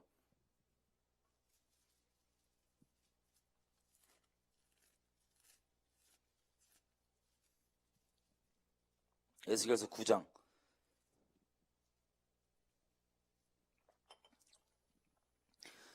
이게 어떤 내용이냐면요, 하나님께서 이스라엘을 남유다를 어떻게 심판하실지를 보여주시는 거예요. 천사들을 쫙 불러요, 하나님이. 근데 천사들을 보니까 손에 아주 사륙하는 기계가 다 있어요. 사람들 죽여버리는 엄청난 기계들이, 사륙하는 무기들이. 근데 한 천사는 뭐가 있냐면 먹을 차고 있어요. 이렇게 잉크. 근데 하나님이 그 먹을 찬 천사한테 뭐를 명하시냐면 이래요. 너 지금 돌아다니면서, 이렇게 써 있습니다. 4절. 이르시되 너는 예루살렘 도시 중에 순행을 하여 그 가운데서 행하는 모든 가증한 일로 인하여 탄식하며 우는 자의 이마에 표하라. 아멘. 여러분, 남유다가 멸망당할 때 이 표가 이 골방에서 울면서 기도한 사람이 있어요, 없어요? 있어요. 지금 보니까 10명 넘을까요, 안 넘을까요? 훨씬 많을 거예요. 근데 사람 숫자에 상관없이 하나님의 심판은 죄 위에 쏟아지는 겁니다. 골방에서 이걸 왜 울면서 기도하는 한쪽짜리 중보는 있어요. 하지만 이 죄가 관영했죠. 그래서 하나님이 돌아다니면서 뭐 하냐면 천사한테 그 울고 지금 있는 개, 중보하는 개들한테 이마에 표를 쳐라. 그 다음 얘네 빼놓고는 하나님 다 죽여버리세요. 쫙. 천사들 통해. 이걸 보고 이 진멸이 일어난 걸 보고 에스겔이 막 통곡을 하면서 기절해버립니다. 우리 다 죽이실 겁니까? 하나님.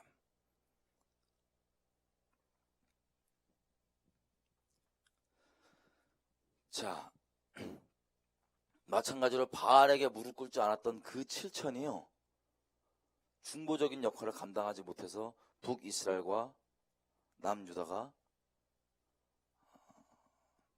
심판받는 거예요. 예레미야서 5장 가볼게요. 1절.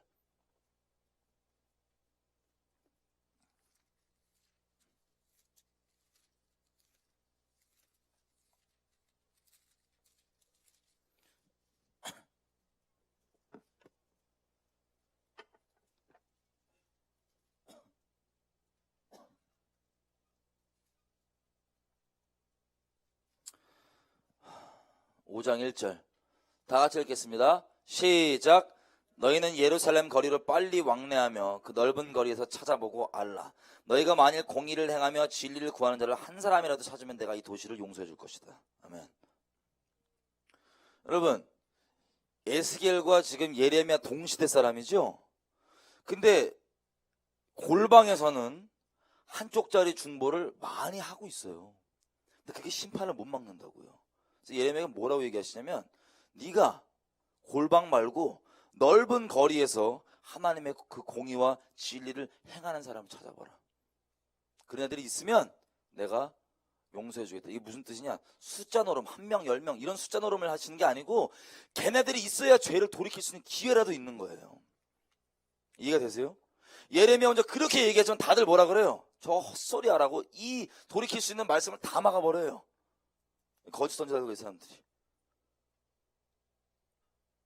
근데 이렇게 사람과의 관계의 중보에서 중보자들이 선지자 모양으로 많이 나오는 이 사람들이 이렇게 해주는 사람들이 있으면 한 명의 어떤 미친놈을 취급하는 한 명의 의견이 아니라 이 얘기들이 가면 영으로 이게 진리인지 아닌지 알아요, 몰라요? 심령 찔러 쪼개지니까 알아요.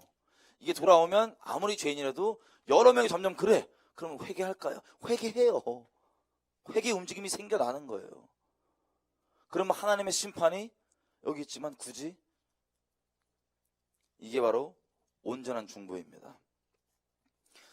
자, 온전한 중보의 설명으로 마지막 성공한 케이스를 한번 볼게요. 모세입니다. 출애굽기 30장.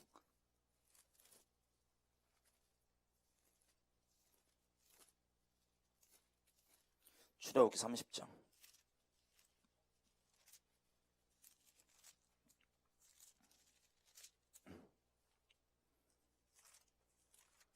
32장 볼게요. 32장 출애굽기.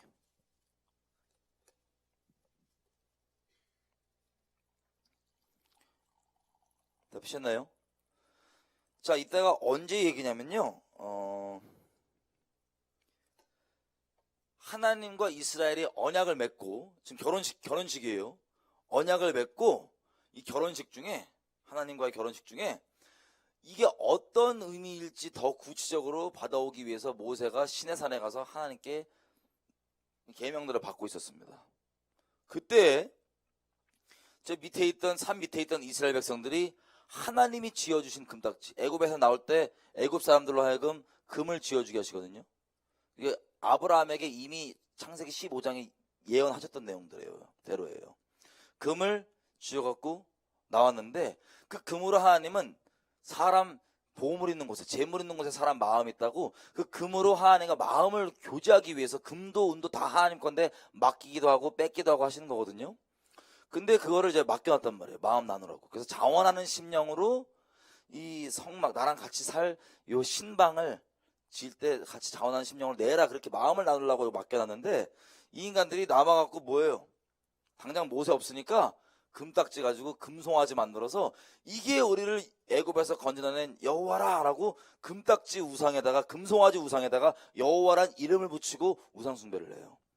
여러분, 이스라엘 백성은 한 번도 하나님을 떠난 적이 없습니다. 그들 생각엔 다 잡것들을 겸하여 섬겼을 뿐이에요. 그리고 살아계신 하나님이 아니라 자기들이 생각으로 만든 하나님을 섬겼던 거고요.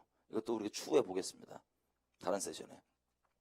어쨌든 이런 식으로 금송아지를 막 숭배하니까 하나님이 이렇게 얘기해요. 7절, 32장 7절. 여호와께서 모세에게 이르시되 너는 내려가라. 네가 애굽 땅에서 인도하여 낸 너의 백성이 부패하였도다. 또 주님이 너의 백성이래. 자기가 인도하셨잖아요. 마음 많이 상하신 거예요, 우리 주님이. 그래갖고 8절 보면 하나님 참 가슴 아프시죠. 이렇게 했는데 이렇게까지 돼가다가 그렇게 설레는 마음으로 생각해보세요. 신랑이 이스라엘을 목숨 다해 사랑하는데 겨우겨우 거기서 건져갖고 이제 사랑 고백을 프로포즈를 해갖고 결혼식 하는 중이에요. 여러분, 결혼식 중에 배우자가 바람핀다고 생각해보세요. 결혼식장에서 이거 칼부림 나는 거예요. 이거 질투하신 하나님 마음. 이래가지고 막 너무 가슴이 상하셔갖고 저랬는데 나를 지금 버리고 당장 여기서 저것들이 다른 걸 섬기고 있다, 막 그러시는 거예요. 너무 아프시고 너무 화나시겠죠. 막 그러니까 모세가 보세요. 10절. 그런즉 내가 어떻게 할 거냐? 내가 그들을 진노하여 그들을 아주 싹 쓸어버리고 너로 큰 나라가 되게 하리라. 모세야, 이렇게까지 얘기합니다. 하나님, 저거 다 쓸어버리고 나 너로 다시 시작할래. 그랬더니 11절. 모세가 그 하나님 여호와께 구하여 가로되 여호와여, 어찌하여 그 큰 권능과 강한 손으로 애굽 땅에서 인도하여 내신 주의 백성에게 진노하시나이까? 어찌하여 애굽 사람으로 이르기를 여호와가 화를 내려 그 백성을 산에서 죽이고 지면에서 진멸하려고 인도하여 내었다 하게 하려 하시나이까? 주의 맹렬한 노를 그치시고 뜻을 돌이키사 주의 백성에게 이 화를 내리지 마옵소서. 주의 종 아브라함과 이삭과 이스라엘을 기억하소서. 주께서 주를 가리켜 그들에게 맹세하여 이르시기를 내가 너희 자손을 하늘의 별처럼 많게 하고 나의 허락하니 온 땅을 너희 자손에게 주어 영영한 기업이 되게 하리라 하셨나이다 라고 얘기합니다. 무슨 얘기냐? 하나님이 그렇게 진노하시니까 모세가 중보자로서 하나님 막아서는 거예요. 하나님, 다른 것 때문이 아니고 하나님의 그 거룩하신 이름을 위해서 이런 약속을 하시고 저런 약속을 하셨던 걸 한번 기억해 주십시오. 거룩하신 이름을 위해서, 물론 나로 민족 시작돼도 그 뜻이 어긋나는 것은 아니지만 애굽 사람들을 생각해 보십시오. 저들이 애굽 사람들이 여호와 당신을 생각하시기에 건져냈다가 죽여버리고 뭐 이상한 분이네 라고 생각할 수 있지 않습니까? 하나님의 거룩하신 이름을 위해서 노를 거두어 주십시오. 주님이 노하시는 거 합당하고 맞고 저거 죽어 마땅하지만 참아주십시오. 주님의 이름을 위해서. 이렇게 중보를 시작합니다. 그랬더니 일단은 하나님께서 보세요. 14절에 여호와께서 뜻을 돌이키사 말씀하신 화를 그 백성에게 내리지 아니하시니라. 일단은 그러면 한번 수그러 드시는 거예요. 화가. 일단은 모세가 말린 거예요 지금. 그랬더니 모세가 이제 내려옵니다. 하나님을 일단 잠깐 고정하소서 말린 다음에 하나님 쪽에서 중보 이렇게 한번 말리고 사람 쪽으로 내려와요. 내려올 때 모세 형님 과거 기억하시죠? 무서운 형이에요 이분. 난 사람을 화나고 때려 죽일 정도로 하는 분들은 얼마나 무섭겠어요. 때려 죽일 때 눈 돌아가는 뭐 이런 거. 그런 승깔이 세게 있으신 분이에요. 양치다가 하도 죽어서 그렇지 속에 그대로 살아있으니까 죄성. 자, 죽었어. 그래갖고 내려오면서 돌판 들고 내려오는 거예요. 점점 가까워지니까 이것들이 난잡하게 막 놀고 있으니까 우리 잘 알죠 어떻게 하는지. 하나는 주의 돌파인데 이거를 으악! 팍 깨버려요. 애들 놀다가 이렇게 모세 형님이 승깔 나오신 거예요. 이제. 하나님은 잘 들으세요. 하나님은 말리게 해놓고 그 분노가 전달됐을까 안 됐을까 모세한테. 마음을 나누는 사이인데 그 마음 알 거 아니야. 얼마나 가슴 아프고 얼마나 화나고 얼마나 이 배신에 대한 큰 아픔이고 결혼식장인데 내려가고 돌판으로 빵 깨버린 다음에 성질이 무서워요. 저 금송아지를 갈아버려요. 싹 다 갈아갖고 이거를 다 야 입 열어! 그래갖고 확 먹여. 형님 진짜 입에다 그냥 금을 확 먹여버려요. 그러더니 25절 모세가 본즉 백성이 방자에 행하니 이것은 아론 제사장이라고 하는 영적 지도자라고 하는 아론이 그들로 방자하게 행하여 원수에게 조롱거리가 되게 하였습니다. 이에 모세가 진문에 서서 가로되 누구든지 여호와 편에 있는 자는 다 내게로 오라 하라 그래요. 그랬더니 레위인들이 쫙 뒤에 씁니다. 그래서 그는 오라 그런 다음에 뭐라냐면 27절 모세가 그들에게 이르되 이스라엘의 하나님 여호와께서 이같이 말씀하시기를 너희는 각각 허리에 칼을 차고 이 진 이문에서 저문까지 왕래하며 각 사람이 그 형제를 각 사람이 그 친구를 각 사람이 그 이웃을 도륙하라. 레위인이 뭐예요? 28절 레위 자손이 모세의 말대로 행하며 이날에 백성 중에 3,000명이 죽임받은지라. 와, 레위 족속이 그 하나님의 진노를 그대로 같이 받아갖고 막 죽여서 3,000명 죽였어요. 오순절 때 성령이 임하니까 처음 3,000명이 살아나죠. 율법이 딱 임하니까 3,000명이 죽는 거예요. 자, 이 오순절이에요. 그 말씀 받는 그날 오순절인 거 아시죠? 모세가 받았던. 어쨌든 이게 이렇게 딱 와서 3,000명을 처리가 돼요. 다 죽인 게 아니에요. 이 몇백만 명이죠.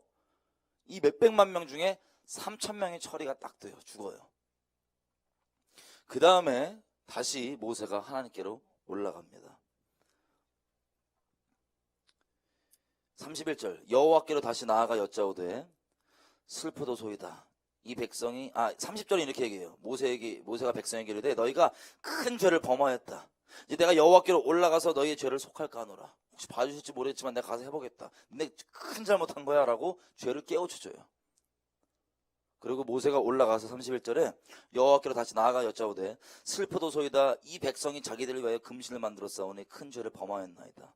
그러나 합의하시면 이제 그들의 죄를 사하시옵소서. 그렇지 않사오면 원컨대 주의 기록하신 책에서 내 이름을 지워버리소서. 그 뭐예요? 예수님과 똑같은 그리스도의 심정으로 중보하는 거예요. 뭐냐면 나 죽이라 이거예요. 나 그냥 구원해서 떨구시더라도 이놈들 좀 봐주십시오. 우리 좀 봐주십시오. 라고 하는 그 중보를 하는 게 여기선 이렇게 분명하게 하나님 공의를 행하고 전할 걸 전하고 하나님 앞에 서서 봐달라 이거예요. 나 대신 죽여달라 이거예요. 마치 바울도 얘기했던 것처럼 내 고륙을 인하여서 내 동포들을 인하여서 내가 그리스도에게 끊김 받을지라도 내가 원하는 바로라. 이거 그리스도의 마음이거든요. 십자가에서 하나님께 끊겨갖고 갔던 그 그리스도의 심정만이 우리 중보가 가능하게 하는데 이렇게 기도를 막 하는 거예요. 그랬더니 33절 여호와께서 모세에게 이르되 내게 범죄하면 그는 내가 누구든지 내 책에서 지워버릴 것이다. 그리고 34절 화가 조금 더 풀어주세요. 어떻게 하냐면 이제 가서 내가 너에게 말한 곳으로 백성을 인도하라. 내 사자가 너에게 앞서가리라. 그러나 내가 보응한 날에는 그대의 죄를 보응하리라. 그리고 여호와께서 35절 여호와께서 백성을 치시니 전염병을 퍼뜨리십니다. 치시니 그들이 아론이 만든 바 금송아지를 만들었음이라. 자, 하나님께서 뭘 했어요? 지금 진멸하려고 그랬었죠? 근데 말리고 먼저 선수 쳐서 정말 이 백성을 사랑하는 이 불같은 마음, 하나님의 마음을 가지고 그 원흉된 애들 3,000명을 딱 죽여버려요. 그리고 하나님께 가서는 하나님 나를 차라리 끊으십시오. 애 좀 그래도 봐주십시오. 라고 하니까 하나님이 진멸하려고 했다가 전염병을 딱 뿌리는 걸로 가라앉아요. 이게. 그 다음에 33장 여호와께서 1절 모세에게 이르시되 너는 애굽 땅에서 인도하는 이 백성과 함께 떠나서 내가 아브라함과 이삭과 야곱에게 맹세하기를 너의 자손에게 주겠다고 하는 그 땅으로 올라가라. 내가 사절을 보내서 너희 앞서 보내갖고 얘네들 다 쫓아내고 3절 너희로 젖과 꿀이 흐르는 땅에 이르게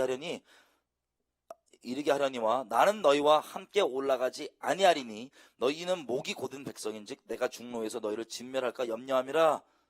그래요.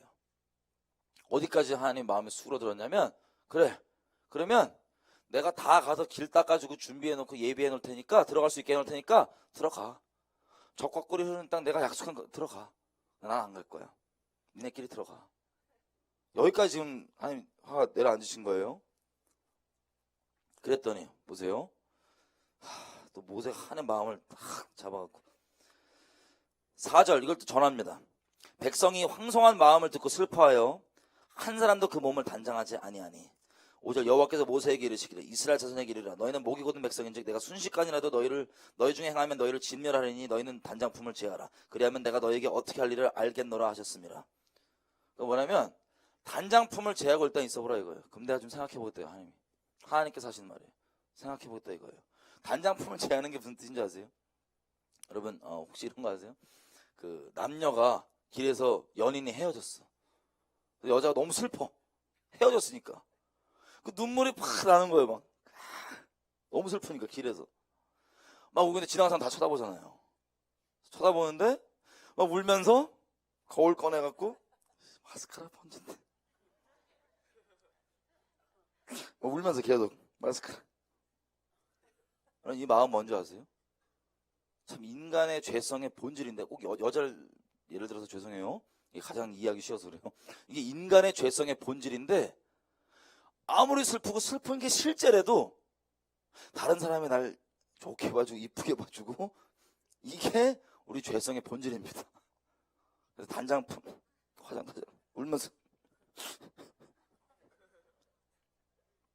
이거 하지 말라는 거예요. 이스라엘 백성이 정말로 아예 그런 게 아니라 완전 통회하는 회개 자복으로 들어가는 거예요. 그러면 하나님이 내가 한번 생각해 보겠다.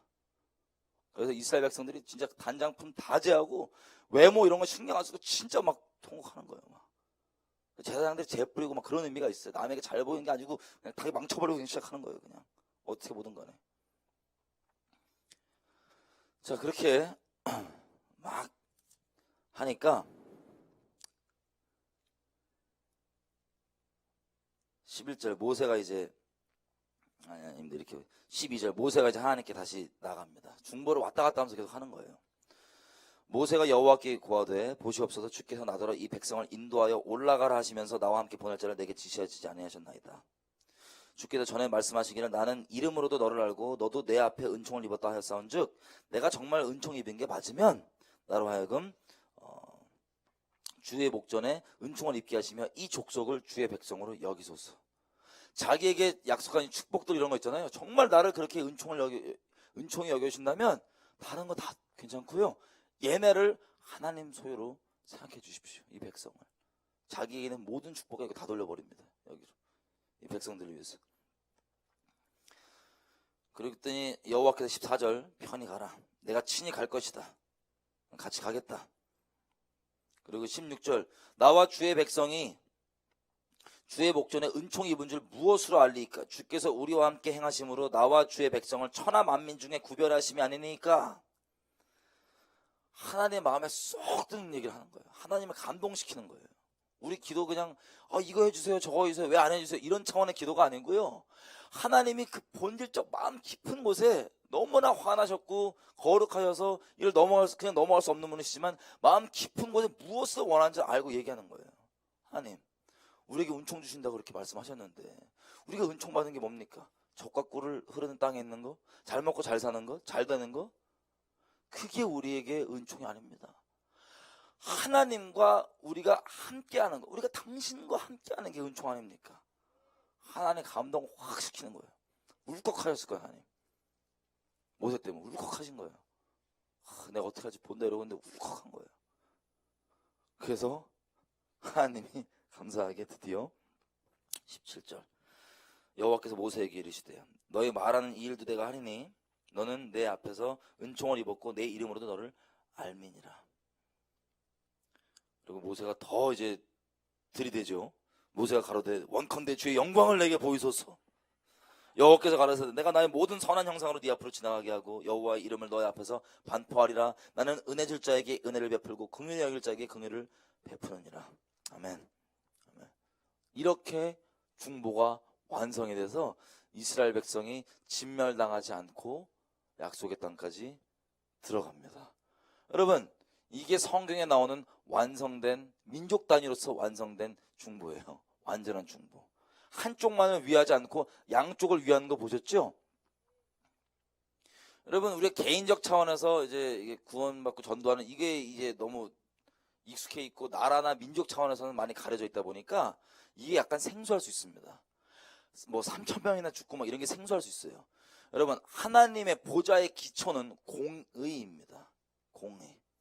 공의가 똑바로 적용되지 않는 나라와 그게 기초가 되지 않으면 개개인도 십자가도 아니고 은혜도 아니고 사랑도 사랑이 아니게 돼요.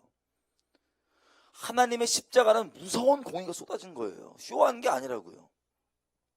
그 공의가 쏟아졌기 때문에 이런 형벌을 받아야 되는 내가 살았구나 하는 이 사랑이 오는 거지, 이 공의가 중심이 0점이 돼 있지 않은 십자가 사랑은 아무리 얘기하면 저와 여러분을 방자하게 만들고 하나님을 막대하게 만들고 하나님을 경외하지 않게 만들고 죄악 가운데 머물면서도 하나님의 십자가를 욕먹게 만드는, 아주 그냥 모독해버리는 그런 따위의 신앙자로 만드는, 그게 바로 공의를 빼먹은 사랑입니다. 공의는 항상 0점입니다. 그리고 오늘 오후까지도 그렇고 내일도 계속 보겠지만 국가적 차원에서 하나님께서 다루실 때는 당연히 공의가 0점이기 때문에 개개인들은 구원받기를 당연히 바라고 그게 하나님 뜻이지만 공의, 국가적 차원에서 잘못한 것들은 당연한 그 합당한 처벌이 있어야지만 나라의 기강이 서고 온전히 서게 됩니다. 하물며 하나님 나라라고 하면서 하나님 나라의 샘플이라고 하면서 이스라엘이 그 공의가 없다, 이거는 그냥 쓰레기 국가인 거예요. 여러분이 평생 여러분 어머니가 아버지 일찍 돌아가셔서 떡볶이 길에서 팔시면서 어렵게 여러분들 막 뒷바라지 해주고 막 그랬어요. 예를 들어서 막 1,000원 2,000원 아껴갖고 겨우겨우 여러분 뒷바라지 해주면서 아유 내가 해주지 못해 미안해 이러고 있는데 겨우 모아놓은 돈으로 여러분들 이제 대학 보내고 막 이렇게 해주려고 그랬어요. 엄마가 그 어려운 형편에. 근데 웬 고용태 같은 사기꾼 놈이 딱 붙어갖고 막 여러분 그 어렵게 했던 엄마를 요리조리 꼬셔갖고 그 평생 모아놓은 돈을 가져가서 지 흥청망청 술 먹고 난리친데 써먹고 배째라라고 이러고 있어서 법정에 데리고 갔어요. 그랬더니 판사가 너무 자비로우셔갖고 난 너 사랑해, 무죄 나가 그랬어요.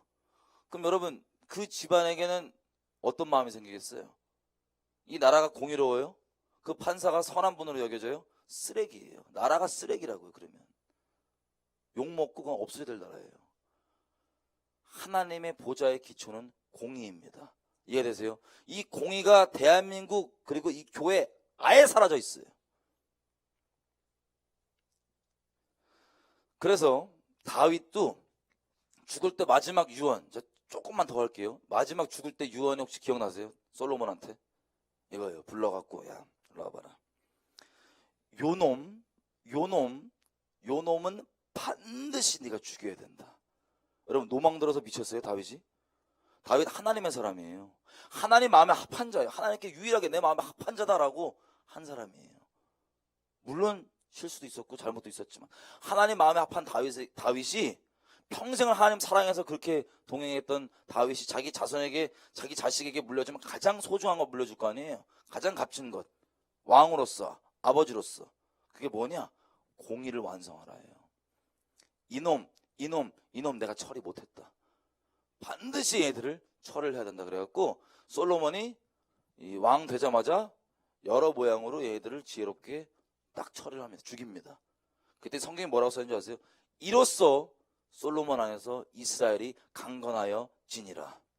아멘. 그리고 우리 나중에 보겠지만 아달랴라고 하는 이상한 여인이 유다 왕들 시족들을 다 죽입니다.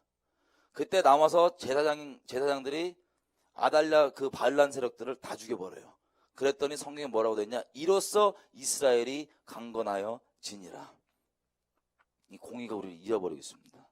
어쨌든 이 몇백만 명이 진멸해야 될 이것을 이 죄의 원흉들이라고 할 수 있는 3,000명이 아마 죄의 원흉들이었을 거예요. 쫙 쓸리고 이렇게 하나님 쪽, 사람 쪽에 왔다 갔다 하면서 이 심판받고 멸망받아야 될 이 진노가 그래도 쏟아지지 않고 약속의 땅까지 하나님과 함께함으로 동행하게 된 그 놀라운 중보, 모세가 완성했었습니다. 이게 한쪽만을 위한 중보가 아니고 양편을 위한 중보였습니다. 여러분, 마지막으로 우리가 어제부터 때에 대해서 나눴는데요. 우리가 아시겠지만 마지막 때 곳곳에 지진과 기근과 처처에 뭐 이런 게 난다고 돼 있어요. 그죠? 이런 것들이 나는 이유가 뭐냐? 로마서 1장 한번 가보겠습니다.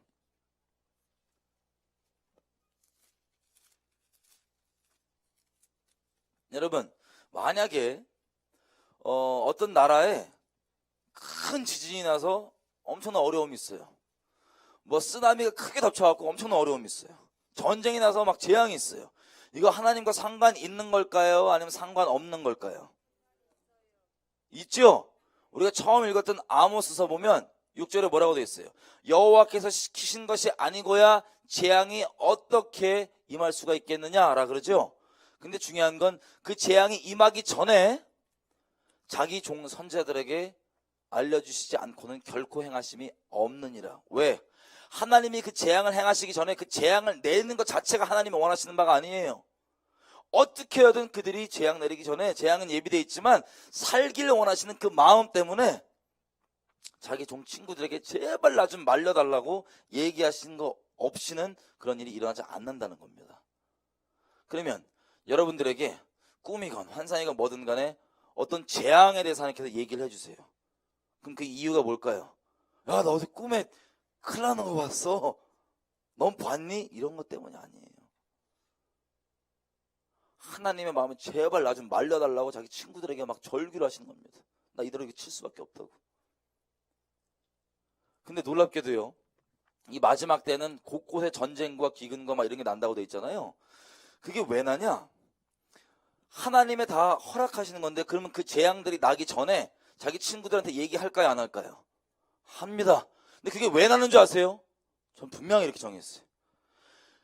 하나님이 이 사람 저 사람한테 자기 좀 말려달라고 그렇게 절규로 얘기를 하는데, 마지막으로 얘기했던 그 사람조차도 나 어제 꿈 꿨는데 너 그런 꿈 꿨어?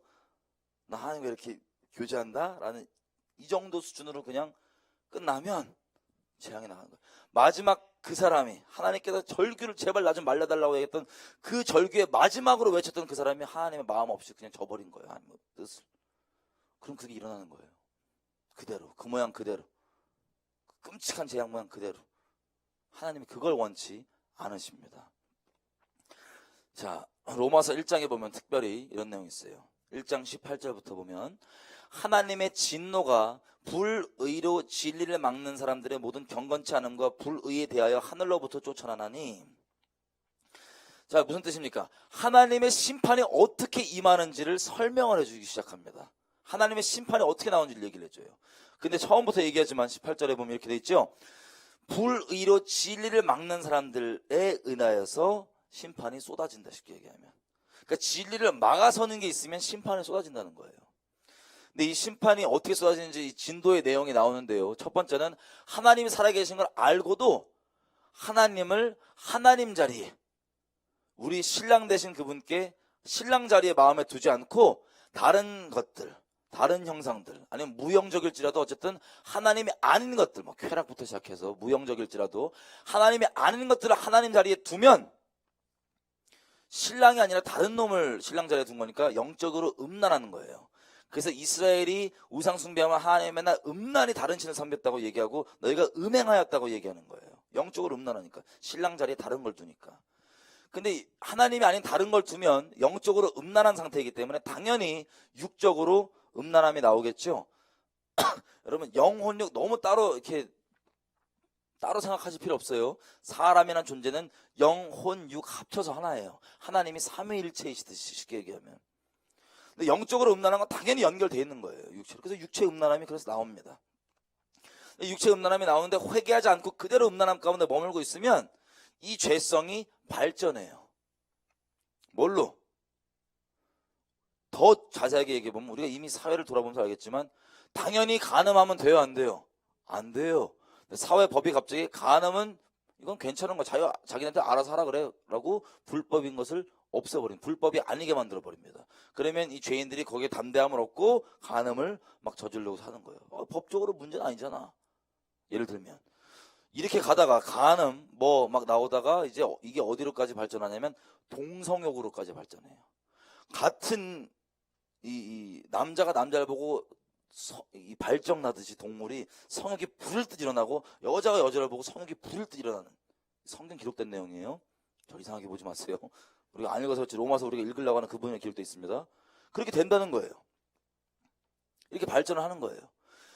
그럼에도 불구하고 그런 끔찍한 짓을 하면서 본인 스스로도 영혼 속으로 문드러지고 썩어지는 걸 알고 이거 하면 안 된다는 걸 알아요. 그럼에도 불구하고 회개하지 않고 그대로 있다. 그러면 이 죄악이 뭐로 발전하냐? 이렇게 발전합니다. 32절 저희가 이와 같은 일을 행하는 자는 사형에 해당한다고 하나님의 정하심을 알고도 자기들만 행할 뿐 아니라 또한 그 일을 행하는 자를 옳다 하느니라. 아멘. 동성욕뿐만 아니라 동성욕만 죄가 아니에요. 결혼 밖에 있는 모든 성적 접촉이 그 모든 음란의 뿌리인데 하나님을 마음에 두지 않는 게 음란의 뿌리인데 그게 결국엔 점점 죄악의 모양이 발전돼서 동성욕으로 나오는 것 뿐이지 그 본질은 하나님을 마음에 두지 않는 영적 음란이에요. 그게 끔찍한 죄악의 근본이에요. 근데 이게 그렇게 발전되고 가는데 처음에는 우리가 알다시피 율법을 아무리 몰라도 로마서 3장 뭐라 그래요? 양심이 그 사람에게 율법 역할을 한다고 돼 있어요. 근데 처음에 나쁜 짓 할 때 동성욕뿐만 아니라 뭐든지 간에 우리 어렸을 때 순수했을 때 한번 생각해 보세요. 나쁜 짓 양심에 걸린 거 할 때 쉬워요 어려워요? 조마조마합니다. 조마조마하고 하다가 딱 저질렀어. 당장 징벌이 속히 행하지 아니함으로 담대해져요. 별일 없네. 어둠의 지경이 넓어져. 이 정도까지는 뭐 점점 이렇게 가는데 이런 동성욕뿐만 아니라 안 되는 그 일들을 이제 처음에는 몰래 했던 자들이 나중에는 막 하면서 당장의 심판이 하나님 자비 때문에 일어나지 않는 건데 자비로우셔서 일어나지 않는데 그게 점점 가니까 야 이거 괜찮네 뭐가 문제야 이렇게 하면서 이제 자기만 그 짓을 할 뿐만 아니라 이런 것들을 옳다라고 공개적으로 막 얘기하는 거예요. 그러면 이 세상을 예를 들어 볼게요. 지금 세상에서 동성욕을 합법화하고 법적으로 동성욕 나 싫어 신앙 때문에 동성욕을 싫다고 하면 막 처벌하고 막 이래요. 아니 개인적으로 싫을 수도 있고 좋을 수도 있고 나 마약하는 거 싫은 거랑 똑같은 거 아니에요. 나 옆에서 마약하는 거 꼴 보기 싫어. 이게 왜 뭐가 문제예요, 그죠? 근데 이런 것들을 처벌까지 가요. 이미 이거 지금 서구 나라들에 이게 일어난 일이에요. 그러면 하나님의 말씀은 동성욕을 죄라고 해요, 아니라 그래요? 죄라고 하죠. 하나님의 말씀이 사회에선 법적으로 불법이 돼버려요. 그러면 오직 말씀으로만 거룩해 될 수 있고 회개가 일어나서 죄를 떠날 수가 있는데 그렇게 할 수 있는 하나님의 말씀이 그 진리가 불법이 되어버리면 이 사회가 회복될 수 있어요 없어요? 없는 거예요. 그래서 하나님의 심판이 쏟아지는 겁니다. 쉽게 얘기하면 이게 하나님께서 문명을 심판하시는 죄의 진도입니다. 여기까지 오면 하나님께서 심판할 수밖에 없는 거예요. 그래서 옛날에 로마 제국도 그랬고요. 그리스 문화도 문명도 그랬고요. 여러 각계에 있는 문명들이 이 죄성의 진도를 따라서 여기 끝까지 차면 하나님의 진노로 멸망당하고 사라졌습니다. 그런 식으로 죄악이 관영하는 것을 하나님께서 진노로 막으셨는데 지금은 왜 마지막 때는 곳곳에 지진과 기근이 막 나는 줄 아세요? 옛날에는 지역적으로 그런 죄성의 진도가 다 달랐지만 지금은 미디어 때문에요. 죄성의 진도가 다 고만고만해요. 전 세계적으로. 그래서 이런 일들이 막 퍼져나가는 겁니다. 그래서 미국에 있는 그리스도인들 보면 이분들이 골방에서 기도만 하는 분들이에요. 근데 어떤 일을 예전에 했었냐면 낙태이죠. 낙태. 여러분 몰렉제사라고 하는 끔찍한 우상 숭배가 있습니다. 자기 자식을 번지러 바치는 거예요. 몰렉 우상한테. 그러면 그 부모가 잘 먹고 잘 살아지는 거예요. 근데 이 몰렉제사가 현대판으로 얘기를 하면 낙태의 대부분의 원인은 결혼 밖에 있었던 성적 접촉 때문에 생기는 겁니다. 자기 음란한 짓거리 한 거 가리겠다고 자기 손으로 자기 자식을 잡아 죽이는 거예요. 낙태가 만약에 합법이면 자기 자식을 자기 음란 때문에 잡아 죽여도 떳떳하고 얼굴 쳐들고 살 수 있는 그런 사회가 되는 거예요. 거기다가 낙태에 결혼 안에 있는 분들도 낙태를 하는데, 결혼 안에 있었던 낙태의 가장 큰 원인이 뭐냐? 경제적 이유. 돈 때문에. 돈 없어. 지워. 그러면 영적으로 얘기해보면 만몬 때문에 내 자식을 내 손으로 잡아 죽이는 거예요. 결혼 내에서도. 이게 몰렉제사와 다릅니까? 똑같습니까? 똑같은 거예요. 이것들을 법적으로 합법화하면 어떻게 되겠어요? 난리가 나겠죠. 나라가 국가적 차원에서 뻔뻔한 얼굴 들고 법이 괜찮다고 하니까 막 하나님 앞에 진노를 쌓는 겁니다. 그래서 미국에 있는 중보자들이 원래 골방에서 기도만 하는 분들인데, 성령께서 이들에게 막 조명을 해줘요. 막 낙태에 대한 마음, 몰렉제사라는 마음을 줘갖고 막 애통해하면서 막 40일 금식하고 막 기도를 하는데, 이것 때문에 심판이 임한다 이런 마음 줘갖고 기도를 하는데, 하나님은 환상으로 어떤 걸 보여주냐? 워싱턴 DC 앞에 가서 서서 길바닥, 이런 골방이 아니고 길바닥 야외에 나가서 입에다가 테이프 붙이고 라이프하고 X자 쳐놓는 거, 생명하고 X자 쳐놓는 거, 이거를 하는 걸 환상으로 보여줘요. 그래서 이걸 하자 그래서 다 모여서 이걸 한 거예요. 거기서 모였어요. 기도하면서 있는 거예요, 길에서. 근데 다른 사람들이 지나가서 보니까 이 사람들 뭐 하는 거예요, 지금? 정치 시위, 정치 데모하는 걸로 보여요. 여러분, 이런 것들도 중보의 모양입니까, 아닙니까? 사람 사이에서 중보의 모양이에요. 그런 식으로 동성욕은 미국에서 법적으로 대법원에서, 연방법원에서 오케이 해도 된다라고 놨지만, 감사하게도 이런 중보적인 모양이 있었던, 이 사람과의 관계에서 중보의 모양이 있었던 낙태에 대해서는 아직 미국 법원이 계속 논의 중이에요. 아직도. 자, 이런 식으로 중보자, 온전한 중보에 대해서 제가 한번 나눠봤습니다. 여러분, 이해가 다 되시죠? 이 중보는 누가 해도 되고 안 해도 되는 게 아니고, 이 온전한 중보가 없으면 그 민족은 망해요. 그 민족은 하나님의 심판 앞에 망해요. 그리고 거룩해지는 것 전혀 되지 않아요. 우리가 부흥을 꿈꾸고 그렇게 이 나라가 주님께 돌아오길 바라는 사람이 만약에 있다면, 이 온전한 중보 없이는 그건 불가능한 일입니다. 심판만이 예비될 뿐입니다. 아멘이시죠? 근데 중요한 게 있어요. 중보는, 여러분 다 하나님의 친구들이시죠? 성령은 어떤 특별한 사람이 받아요? 아니면 모두 다 받아요? 모두 다 받습니다. 그죠? 자, 어떤 사람이 받은 성령은 더 특별하고 내 거는 약간 좀 등급이 낮고 뭐 이런 건 없어요. 그죠?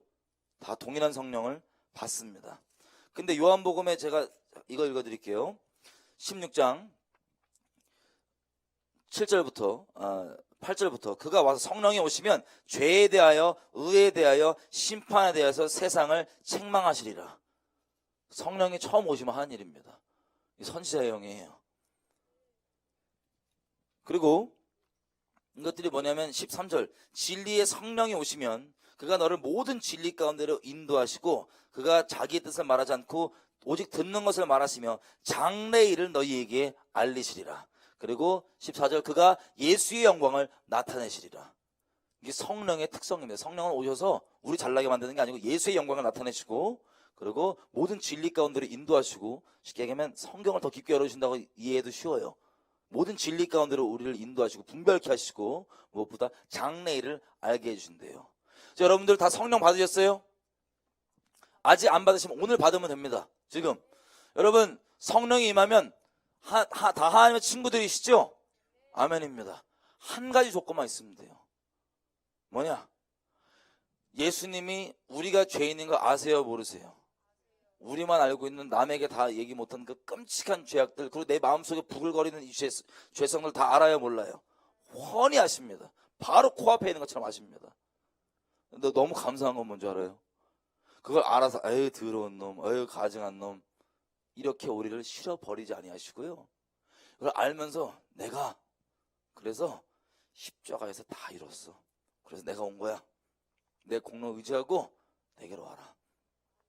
내가 너 그거 다 알지만 너 거기서 벗어나게 해주려고, 너네 친구잖아.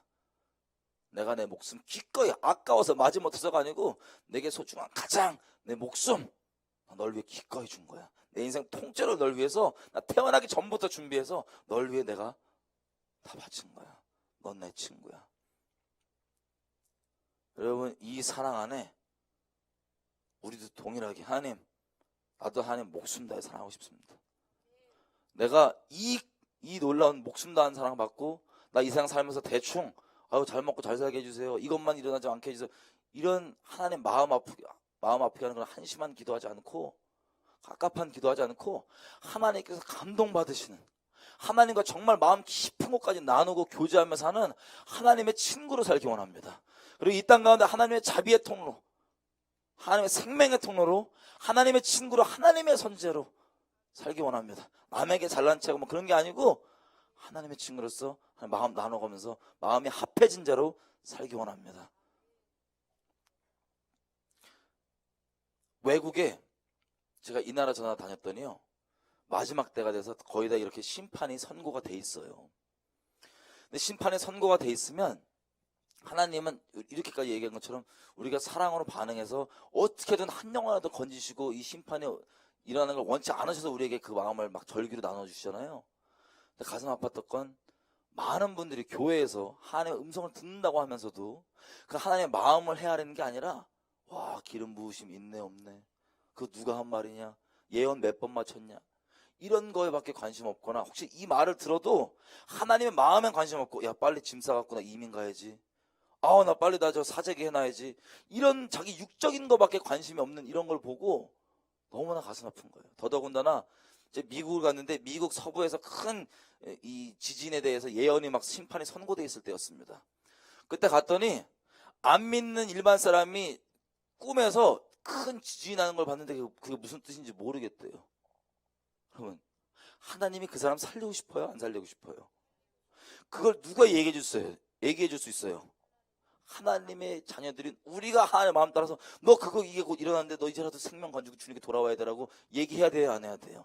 그런 하나님 아버지의 자비의 마음의 통로 역할을 해놓으라 그랬더니, 곳곳 가운데서 듣고 내 몸뚱아리 살리고 나 도망가고 어디 이사하고 내륙으로 들어가고 누가 기름 부으심 맞냐 적냐 이런 거밖에 관심이 없는데 하나님 마음이 얼마나 아프시겠냐고요.